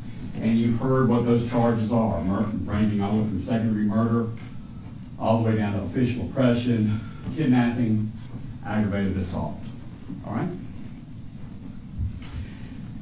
What you may or may not know, and it may or may not make a difference to you, is The indictment for murder actually was filed and then publicized within days of Tyre Nichols' death. The indictment came before the autopsy was ever gotten back on Tyre Nichols. The indictment occurred before the toxicology reports on Tyre Nichols ever came back. Then we went through that. As criminal defendants, you did go through the process of the indictment, turn yourself in, et cetera, and then we just go on the process of discovery. So there's a lot of things that we know in our files that you don't know yet because the state has to give us what's called discovery. Okay, and so from that discovery is what we piece together our defense, and it's what the district attorney uses to prosecute. Now, Mr. Hagerman said a very common theme that we heard in Memphis a lot for the last over 2 years: justice for Tyre. Justice for Tyre. Tyre died, which, by the way, is a tragedy. It's a tragedy whenever anything that God created dies before its time. It's tragedy. Everyone was screaming and yelling, justice for Tyre. And these indictments came down targeting 5 police officers. And about the only thing they had in common were they were on the Scorpion team and that they were at Bear Creek and Castlegate that night. You've heard from the lawyers about someone named Emmitt Martin. Emmitt Martin's not here. The reason Emmitt Martin's not here is he's already pled guilty to killing Tyre Nichols. He's not here. Desmond Mills has also pled guilty to causing the death of Tyre Nichols. He's on the baton. I'm going to baton the fuck out of you. Give me your hands. Give me your hands. That's that guy. He's already pled guilty to causing the death of Tyre Nichols. What you may or may not know is they're awaiting sentencing. Their sentencing, some of it's going to depend not only on the crime that they pled guilty to, but it's also going to depend on their testimony here and how favorable or how cooperative they are with the state. Don't think for 1 minute, if somebody's looking at life in prison, they won't come in here and point the finger and say whatever they can say so they can get favorable recommendations from the government to reduce their sentence. Okay, those 2 guys aren't here. The guy who punched Tyre Nichols, I think 5 times. And you're also going to hear from the pathologist that says that there are 5 distinct tears in the brain, coincidental, that killed Tyre. What happened is that his brain started shutting down from the injury. It then affects your central nervous system, and his went into heart failure. Okay? During that period of time while they're waiting on the ambulance, only 1 cop is monitoring Tyre's respiration rate. And you'll hear him, Mr. Sting was right, you'll hear him on tape saying to these EMTs, who I'd be willing to bet we're all going to walk away from this saying those EMTs were the most incompetent people in the whole world. Because Justin Smith said either 3 or 4 times, hey, do you have the baggy thing to put on him? It's a rebreather to give someone oxygen. A cop is telling EMTs, do you have the baggy thing to put on him? You'll see and you'll hear Justin Smith saying, his O2's getting low. Where's your green bag? You'll hear that phrase, green bag. The green bag is the bag that has the oxygen canister in it that EMT Long was supposed to have brought with him. By the way, before I forget, there's some confusion about EMTs and ambulances, okay? In Memphis, what happens is they will dispatch a fire truck first, and on that fire truck are EMTs.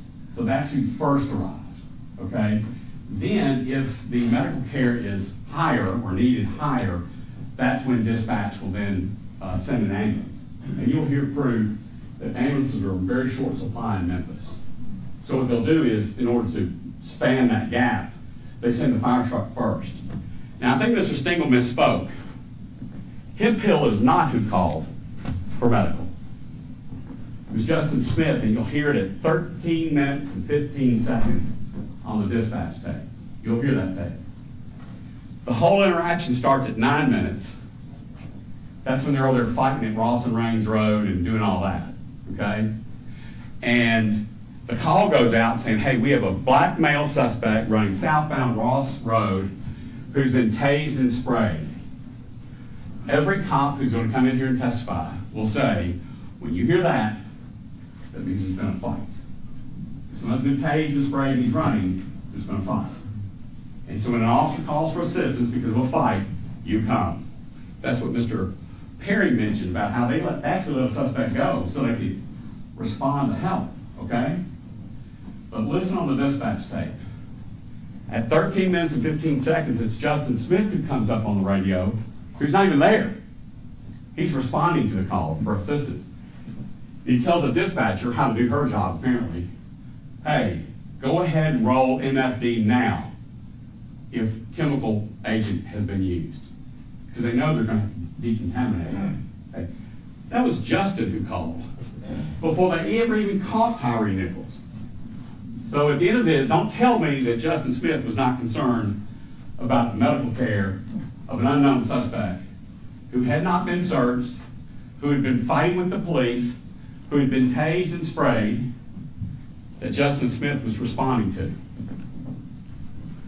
Now, Justin Smith, if anything, is a horrible navigator. So he rolls up to Raines and Ross Road where Hemphill is standing, and this is what Mr. Perry was talking about. You'll see on the body cam, you'll see Justin pull up, stop for like 2 seconds. He looks at Hemphill and says, which way do you go? Hemphill, you'll see he's a very young, very chubby, chubbier than me, white guy. He points and says, that way. Off Justin goes. So Justin goes into the neighborhood because his experience tells him if you don't catch somebody pretty soon and set up a perimeter, you're not going to get them. And if he's been sprayed and if he's been tased, by the way, this after the fact business about the taser didn't work, nobody knew that then. Okay? You'll see Tyre Nichols running away from the taser, taking his coat off. I don't even think Tyre Nichols didn't know that he had been tased. But if you don't get medical to check someone out, you can find them later in a bush dead from an asthma attack, shock, whatever, heart attack, whatever. So Justin calls dispatch. Can we set a perimeter up so we can get this guy? Okay? And as Justin's sitting at a stop sign, trying to figure out where he's going, he looks up and he sees Tyre Nichols running and Tadarrius Bean chasing after him down a dark street. We people who are not cops, that don't work the 6 p.m. shift, 6 p.m. to 2 a.m. shift, in the second most dangerous city in the United States, don't understand what it is to run down a dark street after a suspect who has now run from the cops 3 times and he's unsearched. You will hear proof Justin Smith in a short 4-year, 5-year period on OCU, that's organized crime, which is the umbrella to Scorpion, made over 1,000 felony arrests. Think about that. That's almost 1 a day. That's how dangerous Memphis is. We are the 5th most, this is FBI statistics, 5th most dangerous city in the world for murders. And Tadarrius Bean is chasing this man down a dark street and tackles him. Justin's sitting in his car. He sees this happen. So Justin makes the choice. We hear about choices. Justin makes the choice to get out of his car and help Tadarrius get this guy in handcuffs. Okay? Now, I may or may not misquote Justin. If so, please forgive me. The tapes will be my guardrails, okay? But the first thing Justin and Tadarrius say is, bro, give me your hands. Give me your fucking hands. Man, just give me your hands. And they want to take issue with the fact that they had his hands, okay? But I want to tell you something, and every cop that's going to testify will tell you that as old as I am, if a cop grabs my hands and I don't release my arms, It'll take 3 cops or more to keep those arms behind my back. So as they're screaming, give me your hands, and they've got their hands on him, that's like, give me your hands, so I can put them behind your back and handcuff them. Okay, that's what that means. They don't have to say, sir, could you please relax the deltoid muscle on your arm so I can take your arm and put it behind your back and safely handcuff you? No, give me your hands. Tyre must have known what it meant because he wasn't giving those hands. Okay? Justin was able to get one handcuff on the left wrist of Tyre Nichols. You'll see this in the video, okay? So imagine that handcuff. By the way, these are the actual handcuffs that were used to arrest Tyre Nichols. Now imagine this on my left wrist. This has not been clasped onto the right hand yet. Those serrated teeth right there, I flipped that one time, that's it. The Memphis Police Department trains their officers that if a suspect gets the cuffed hand away, you can use lethal force on them, shoot them. Now that's what they train. Now while this is going on, Mills, as Mr. Hagerman correctly stated, it's kind of a theme of this case, Mills came up and sprayed everybody in the group. He sprayed Nichols, he sprayed Bean, he sprayed Smith with very powerful what's called OC spray. It's pepper spray. Much more powerful than what you buy at Dick's or Academy Sports, okay? And you'll see training videos on that. One shot, one squirt in the eye will shut you down. You're not going to see, you're not going to breathe, and remember you're on a dark street with one handcuff. Justin wears glasses, you can see. His glasses were knocked off in the fight. He's got pepper spray, he's breathed it in. And people want to take issue with what Tadarrius and Justin were doing. Guess what Emmitt Martin did, the one who pled guilty to killing him? Guess what Desmond Mills did, the one who pled guilty to killing him? When he sprayed it. Those two walked off and took a 1.5 minute break to get their breath back.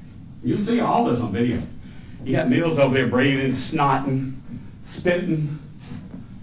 You got Martin who's like this big.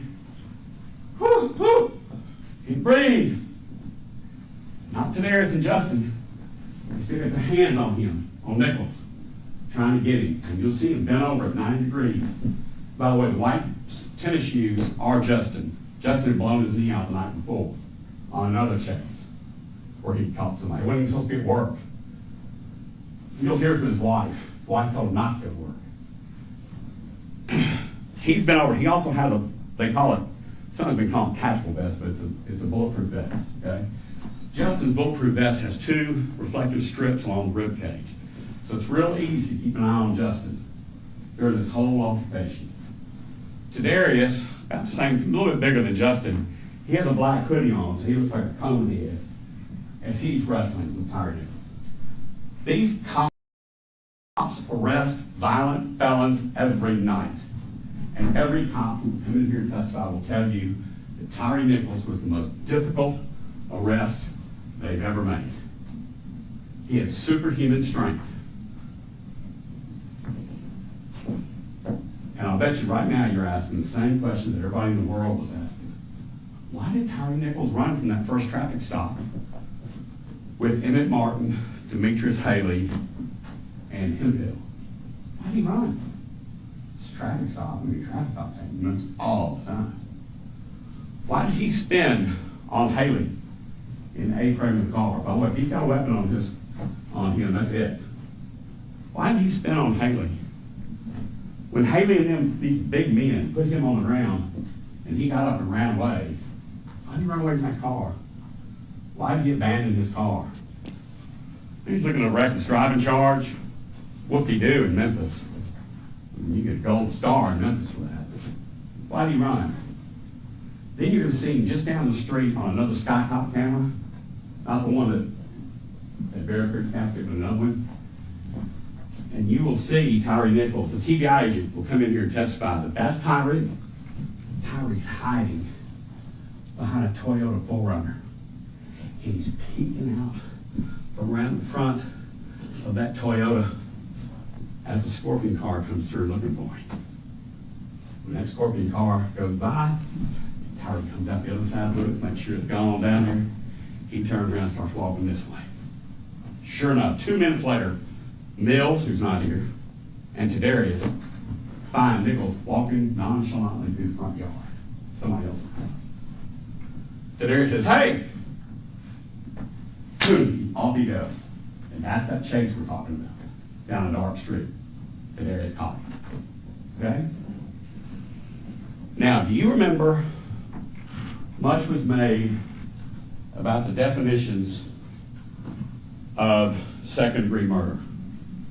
Unlawful, knowing, or intentional. And remember this phrase, reasonably certain. So, not reasonably expected, reasonably certain.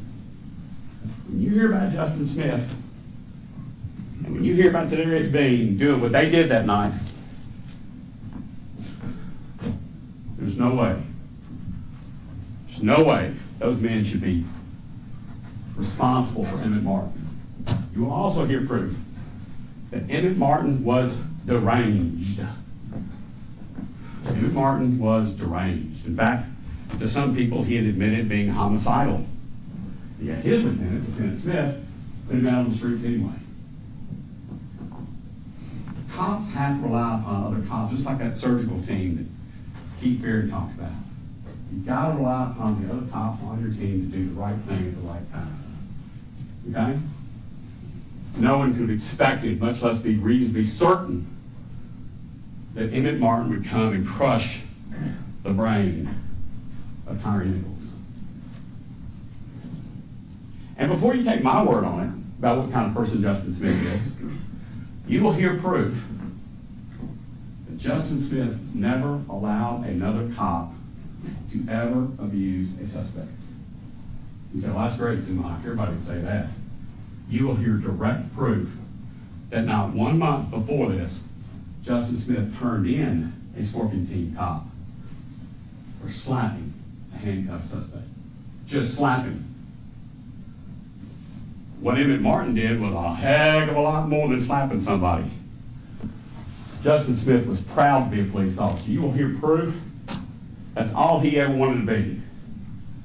He wanted to be a cop since he was 10 years old when his mama was being abused and a Millington cop came to her assistance. He didn't have 2 nickels rubbed together. He went to college, and he only applied for 1 job out of college as an NPD. You will hear Justin Smith's former bosses, I'm talking about brass, people that are really in charge. They're not worried about what NPD thinks about him coming in here and testifying. They're going to come in and say he was a kind and compassionate cop who protected suspects and he protected other officers. You will hear Preston Hemphill describe Justin Smith as kind and gentle. Yet he's standing here, having lost his career, lost his reputation, standing charged with second-degree murder. So if you hear a little bit of frustration in my voice about that, that's what it is. So we're going to watch a bunch of videos, we're going to hear a bunch of audio, we're going to hear a bunch of foul language, and at the end, I think, good things will happen for Justin. Because no matter what the politicians wanted done to Justin, the indicting cops, that's a big thing nowadays. No matter what the politicians wanted done to all these cops, it's your word. You will be the final word whether or not Justin Smith broke the law. And I'm confident in you. Thank you. All right, ladies and gentlemen, here before we go with witnesses, does anybody need a break? All right, that being said, State, are you ready with your first witness? Yes, Your Honor. State calls Rovon Wells.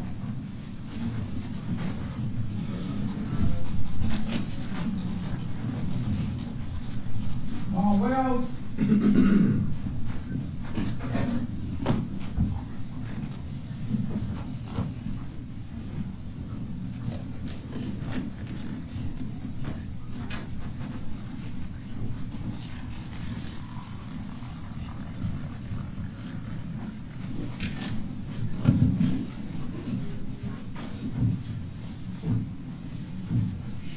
witnesses coming in. I know there wasn't made on the record, but with regard to when we had a bench conference with regard to the rule, are there any other witnesses or potential witnesses in the courtroom that the defense had requested as a rule? I just wanted to. May I speak to Mr. Hagerman real quick? I may be able to take care of it. Yes, we are going to call for the rule. However, I believe I'm going to permit one exception to that.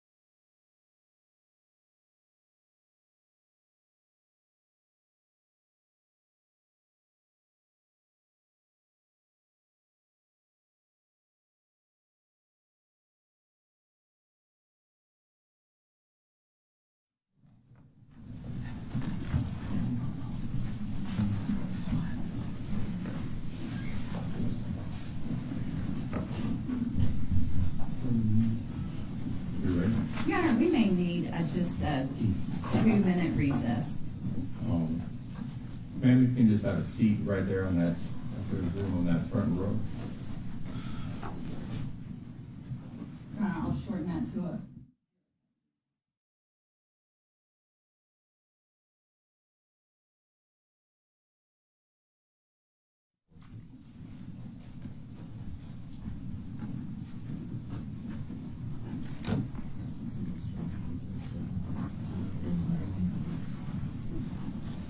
And do you solemnly swear or affirm that the testimony you give today will be the truth and nothing but the truth to help you God? Yes. All right, please have a seat. Please watch yourself.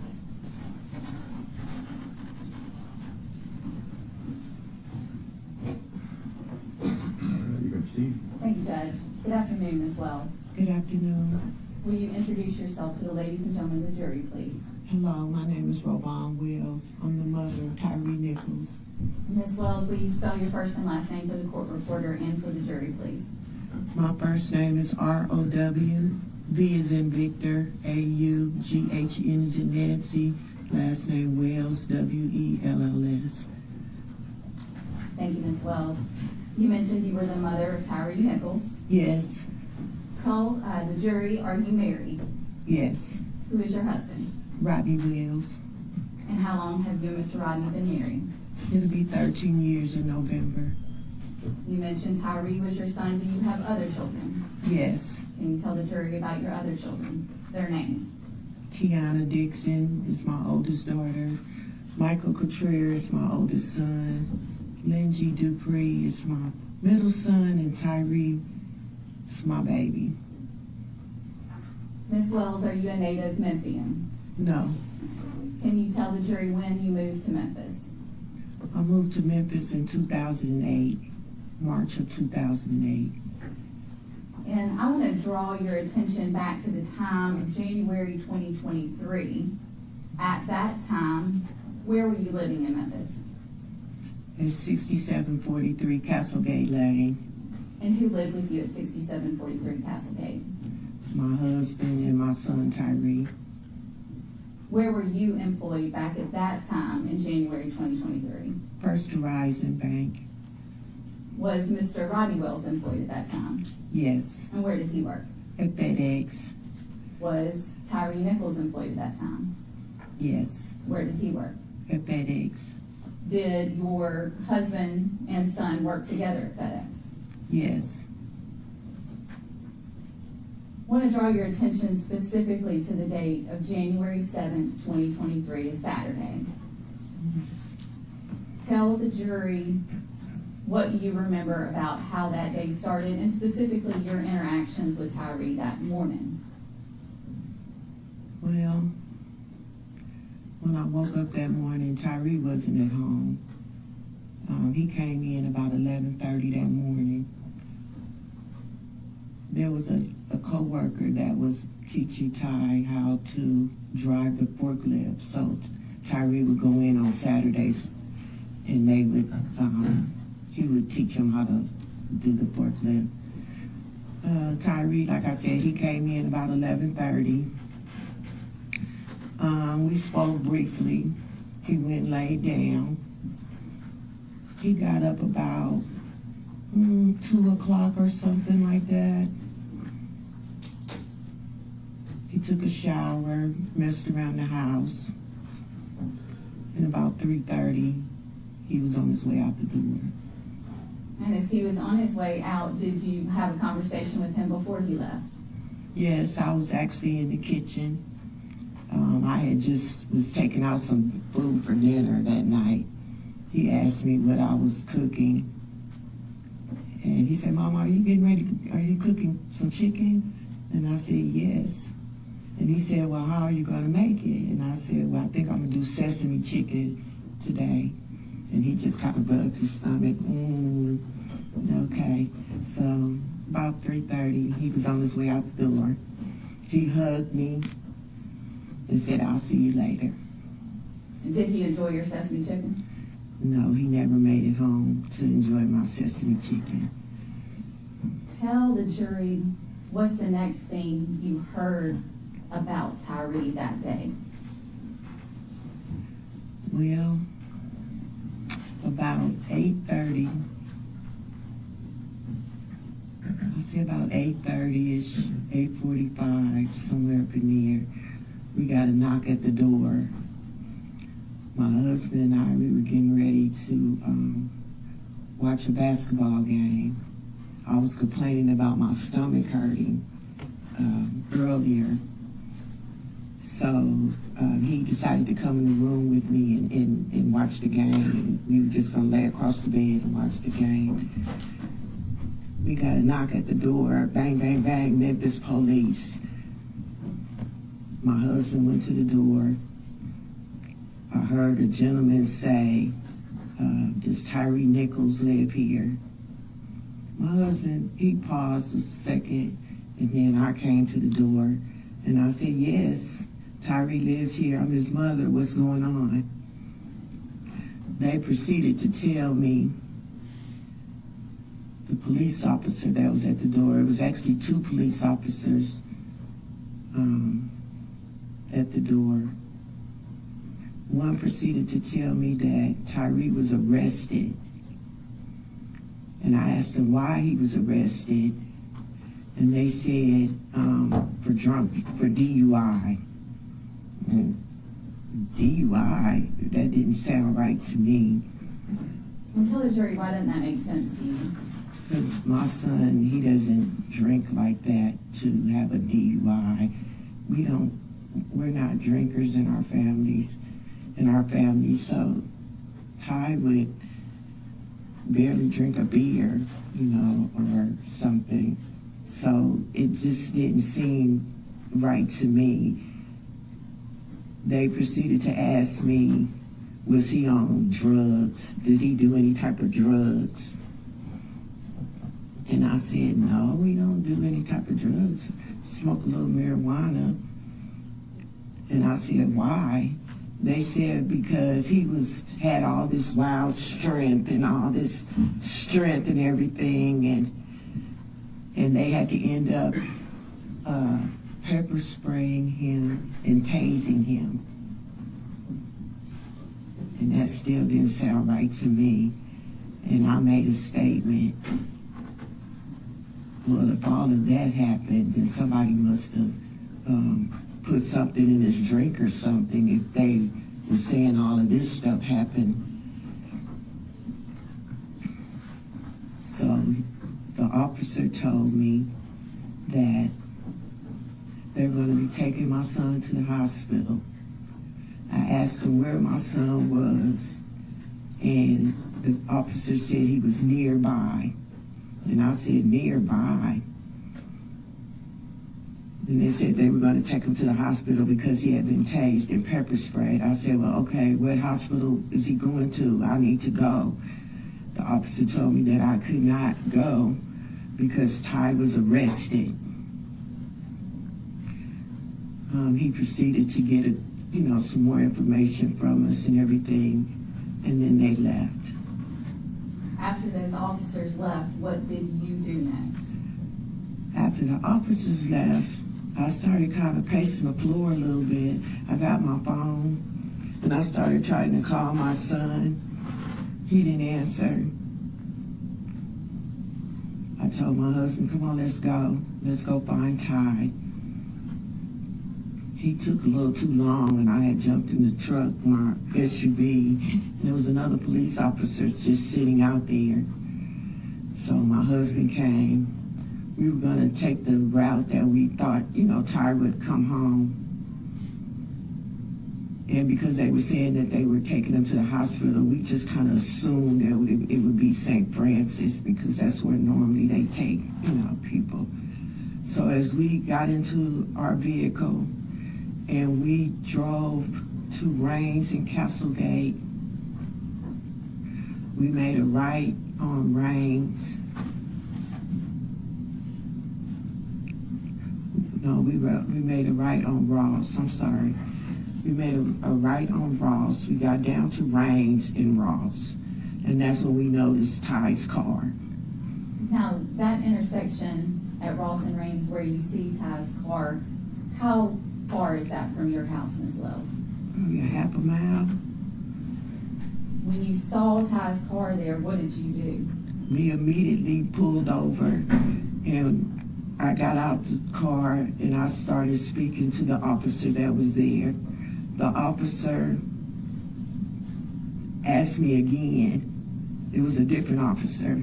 He asked me again, was my son on any type of drugs or anything, because he just had all this strength and all this Hulk Hogan strength and everything, and they had to do all these things to him in order for him to arrest him.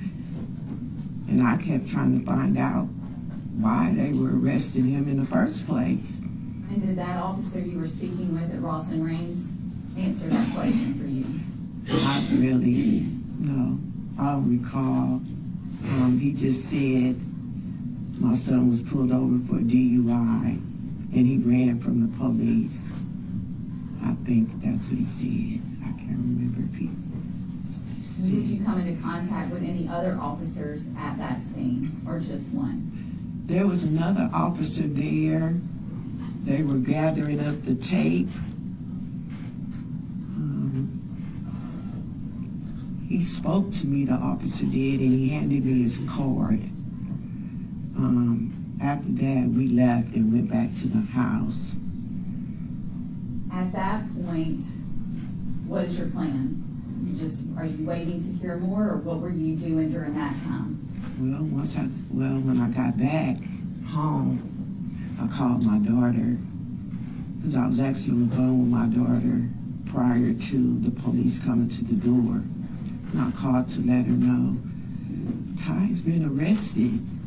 And she said, what? And after I explained to her what was told to me, we were both kind of baffled about it. And I said, well, there's nothing I can do tonight, I don't even know where he is. I'll just figure it out tomorrow, and I'll let you guys know what's going on. What is the next thing you heard about or from Ty? About 4 o'clock in the morning, I received a phone call from a doctor from St. Francis Hospital.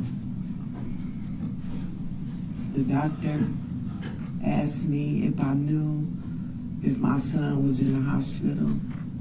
I said yes. I heard he got arrested and he was tased and pepper sprayed. The doctor said, no, ma'am, your son is sick. And I said, what do you mean he's sick? Check through what the doctor said, other than some of the premise behind it, but she can't go into what his diagnostics are. Your Honor, may we approach?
Specifically what he said, did you become extremely concerned about Ty's condition? Yes, very concerned.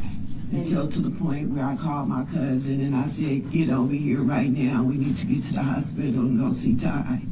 And is that what you did? Yes. Who went to the hospital with you at that time? My cousin Tony, she came over to meet us, and my husband and I. What hospital was Ty at? At St. Francis Hospital. And tell the jury what happened when you walked into St. Francis. As we were walking into St. Francis, there was another officer walking in. We were kind of going in the same direction, so I asked, you're working late tonight, huh? He said, yes. He said, I'm here to sit with a prisoner. And I said, well, is the prisoner's name Tyre Nichols? And he said, yes. And I said, well, that's my son. He said, oh, okay, well, follow me. So we all proceeded to walk to Ty's room. Ms. Wells, I know this is going to be difficult, but I want you to explain for the jury when you went in Ty's room, what you saw, what Tyre looked like, what you saw, what you felt, what happened in that moment. When I walked into the room and I saw my son, I immediately went over to him and I fell out on him because my son was beaten to a pulp. His head was the size of a watermelon. His nose was broken. His neck was split open from the swelling. He was bruised from head to toe. It was like they beat the shit out of him. That's what they did. They beat the shit out of my son and left him for dead. That's what they did. And Ms. Wells, were there other officers in that hospital room when you walked in? The doctor was there. There were some other officers in there. Once I saw my son and I basically passed out on him, basically. I just laid on him and just started crying. And I just burst out and said, what the fuck is going on here? This does not look like no pepper spray and no tasing. And a police officer took my husband and I out the room. My cousin stayed there and took us into another room. I want to say it was a sergeant or captain, I can't remember. We spoke briefly. And then next thing you know, all the Shelby County police and everybody was out the room. They said TBI had taken over the case. And all the police officers that were there were gone. And so it was just the TBI, the nurses, the doctor, and my husband and my cousin. We were in the room with my son. When you saw your son, was he ever responsive to you that night? No. Tyre was not responsive. He was on a breathing machine, and the machine was keeping him alive. And did you know from the minute you walked in that room that night that your son was gone? Yes. You couldn't. There's no way my son would have survived from that. He was already deceased, basically. I say they must keep him on those breathing machines for 72 hours. But my son was deceased. Ms. Wells, several days after that, did you get a call like that from the hospital on January 10th informing you of your son's passing? Yes, I got a call a little after 2 by the same doctor, Charles. I want to say Charles, I can't remember. I meant to look, I can't remember. He said, Mrs. Wells? I said, yes. He said, this is Dr. from St. Francis Hospital? I said, yes. He said, I just called to tell you that I pronounced your son deceased at 1:41 p.m. And I just lost it. I dropped the phone and I lost it. I lost it. I lost it. I lost it. I lost it. Because the first thing I had to do is try to figure out how I'm going to tell his siblings that their little brother is deceased. That was one of the hardest things that I ever had to do as a mother, is to explain to them. I called my daughter. When I explained it to her, I heard her falling down the stairs. She cracked her nose. And the fact that I'm from California, all my kids still live in California. So it was very difficult to not be there to tell them. I called my middle son, my oldest son, Michael. I told him, I don't even think he even heard me. And the reason why I say that is because a couple days later, he called. He said, Mom, what's going on with my little brother? Why haven't you called and told me anything? I said, Mike, Ty is gone. And he just lost it. He was like, what do you mean he's gone? I said, I told you Ty didn't make it. And he lost it. And then I had to call my other kids. My middle son, I had to call him. And then my god kids, and everybody just started. Everybody knew at that time. Yes, that was the most hardest thing that I ever had to do as a mother, as a parent, to tell the siblings that your baby brother is deceased, and really for no reason at all. Ms. Wells, at the time that Ty passed, how old was he? Ty was 29. He was a 29-year-old young man, still trying to find his way in life. You know, he hadn't found his way yet. He was getting there. He loved to skateboard. Ms. Wells, I'm going to pass you a picture.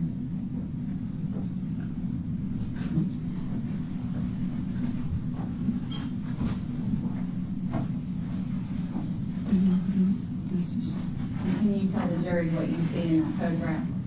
My happy Tyre. And is that what Tyre looked like that day he left your house on the afternoon of January 7th, 2023? Yes. He didn't have on this suit, but yes. Your Honor, I would ask this be marked as Exhibit 2. We'll just go ahead and first enter the stipulation on the record for Exhibit 1, and then we will show the picture of Tyre Nichols as Exhibit 2.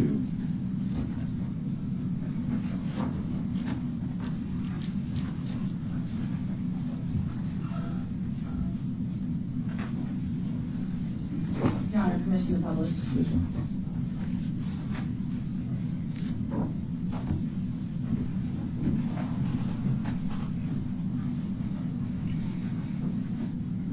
Ms. Wells, looking up at the TV screen here in the courtroom, is that the photograph of Tyre? Yes. Is that what he looked like that afternoon when he left your home? Yes. Yes, that's what he looked like. And Ms. Wells, after this occurred, you had been told, you mentioned that the officer said that night that Tyre was nearby. Yes, nearby. Did you later find out that the events in this case happened at Castlegate and Bear Creek? It was later on,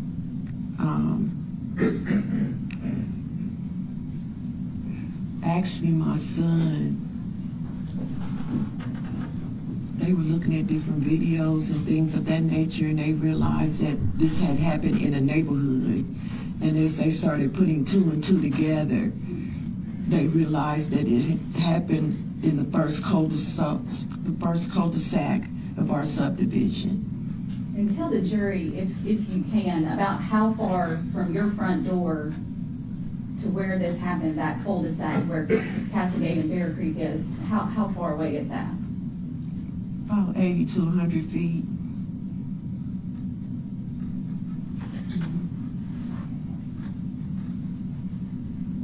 Ms. Wells, I'm going to pass you another photograph.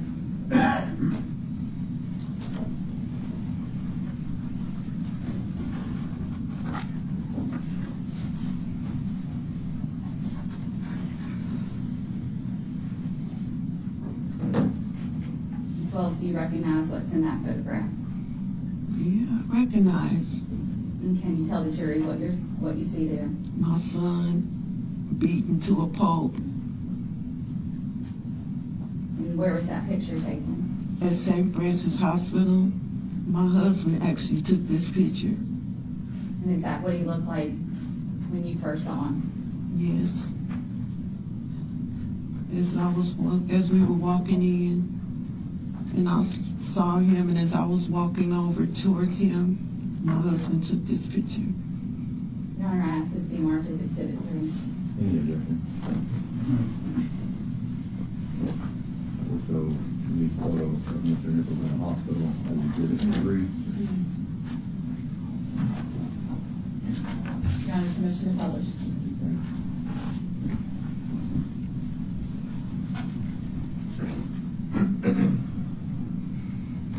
As well as looking at the TV in the courtroom, is that photograph you just looked at? Yes. And is that what your son looked like when you first saw him that night? Yes. Or the early morning hours of Early January morning. 8th? Yes. At some point after Ty passed, did you all have a memorial service for him? Yes, we did. And when, where was that, Ms. Wells?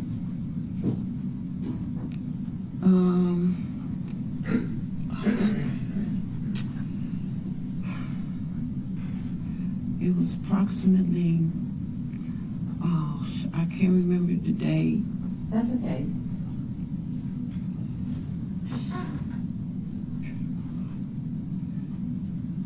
I'm drawing a blank on the funeral home, and I'm drawing a blank right now. That's okay. Did you have a service here in Memphis? I did. Ty actually had 2 services. And if one was here in Memphis, where was the other? Both of them were in Memphis. Okay. Yes. Just one moment, please. Yes, sir.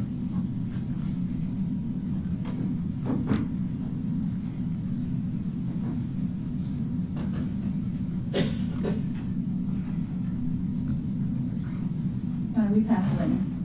Mr. Perry? No cross-exam, Your Honor. All right. Mr. Sanders, or Mr. Lutton. Thank you, Your Honor.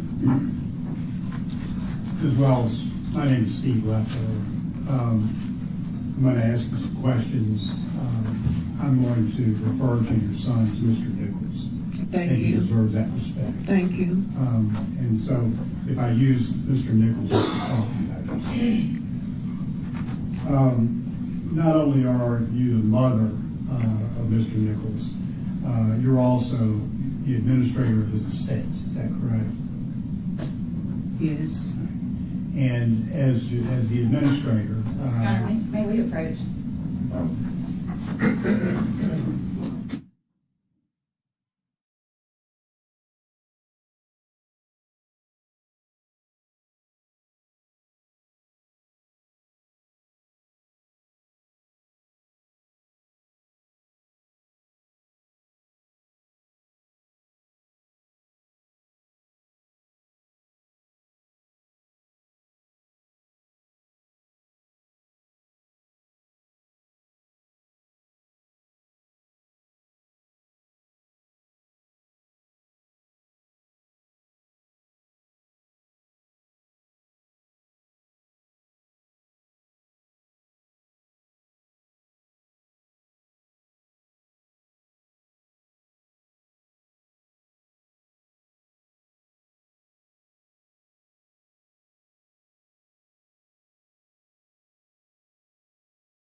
those that are in attendance, when the jury comes in, you all don't, in the gallery, do not need to stand up. We'll just have the attorneys and the defendants stand up, but those in the gallery do not need to stand up when the jury enters.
No further questions, Your Honor. All right, Mr. Zuma. I have no questions of Ms. Wells at this time, subject to my other subpoena we spoke about. All right. Ma'am, those are all the questions we have for you at this time. Step down, you're welcome to stand for me, please.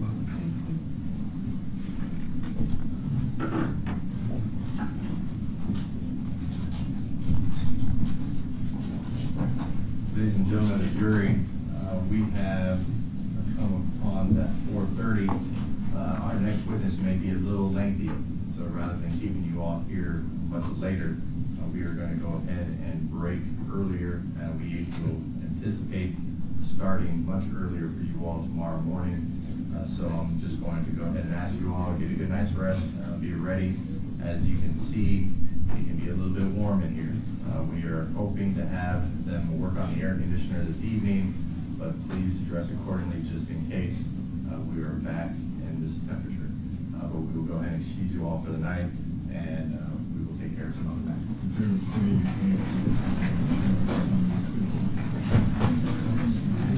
You're being sued.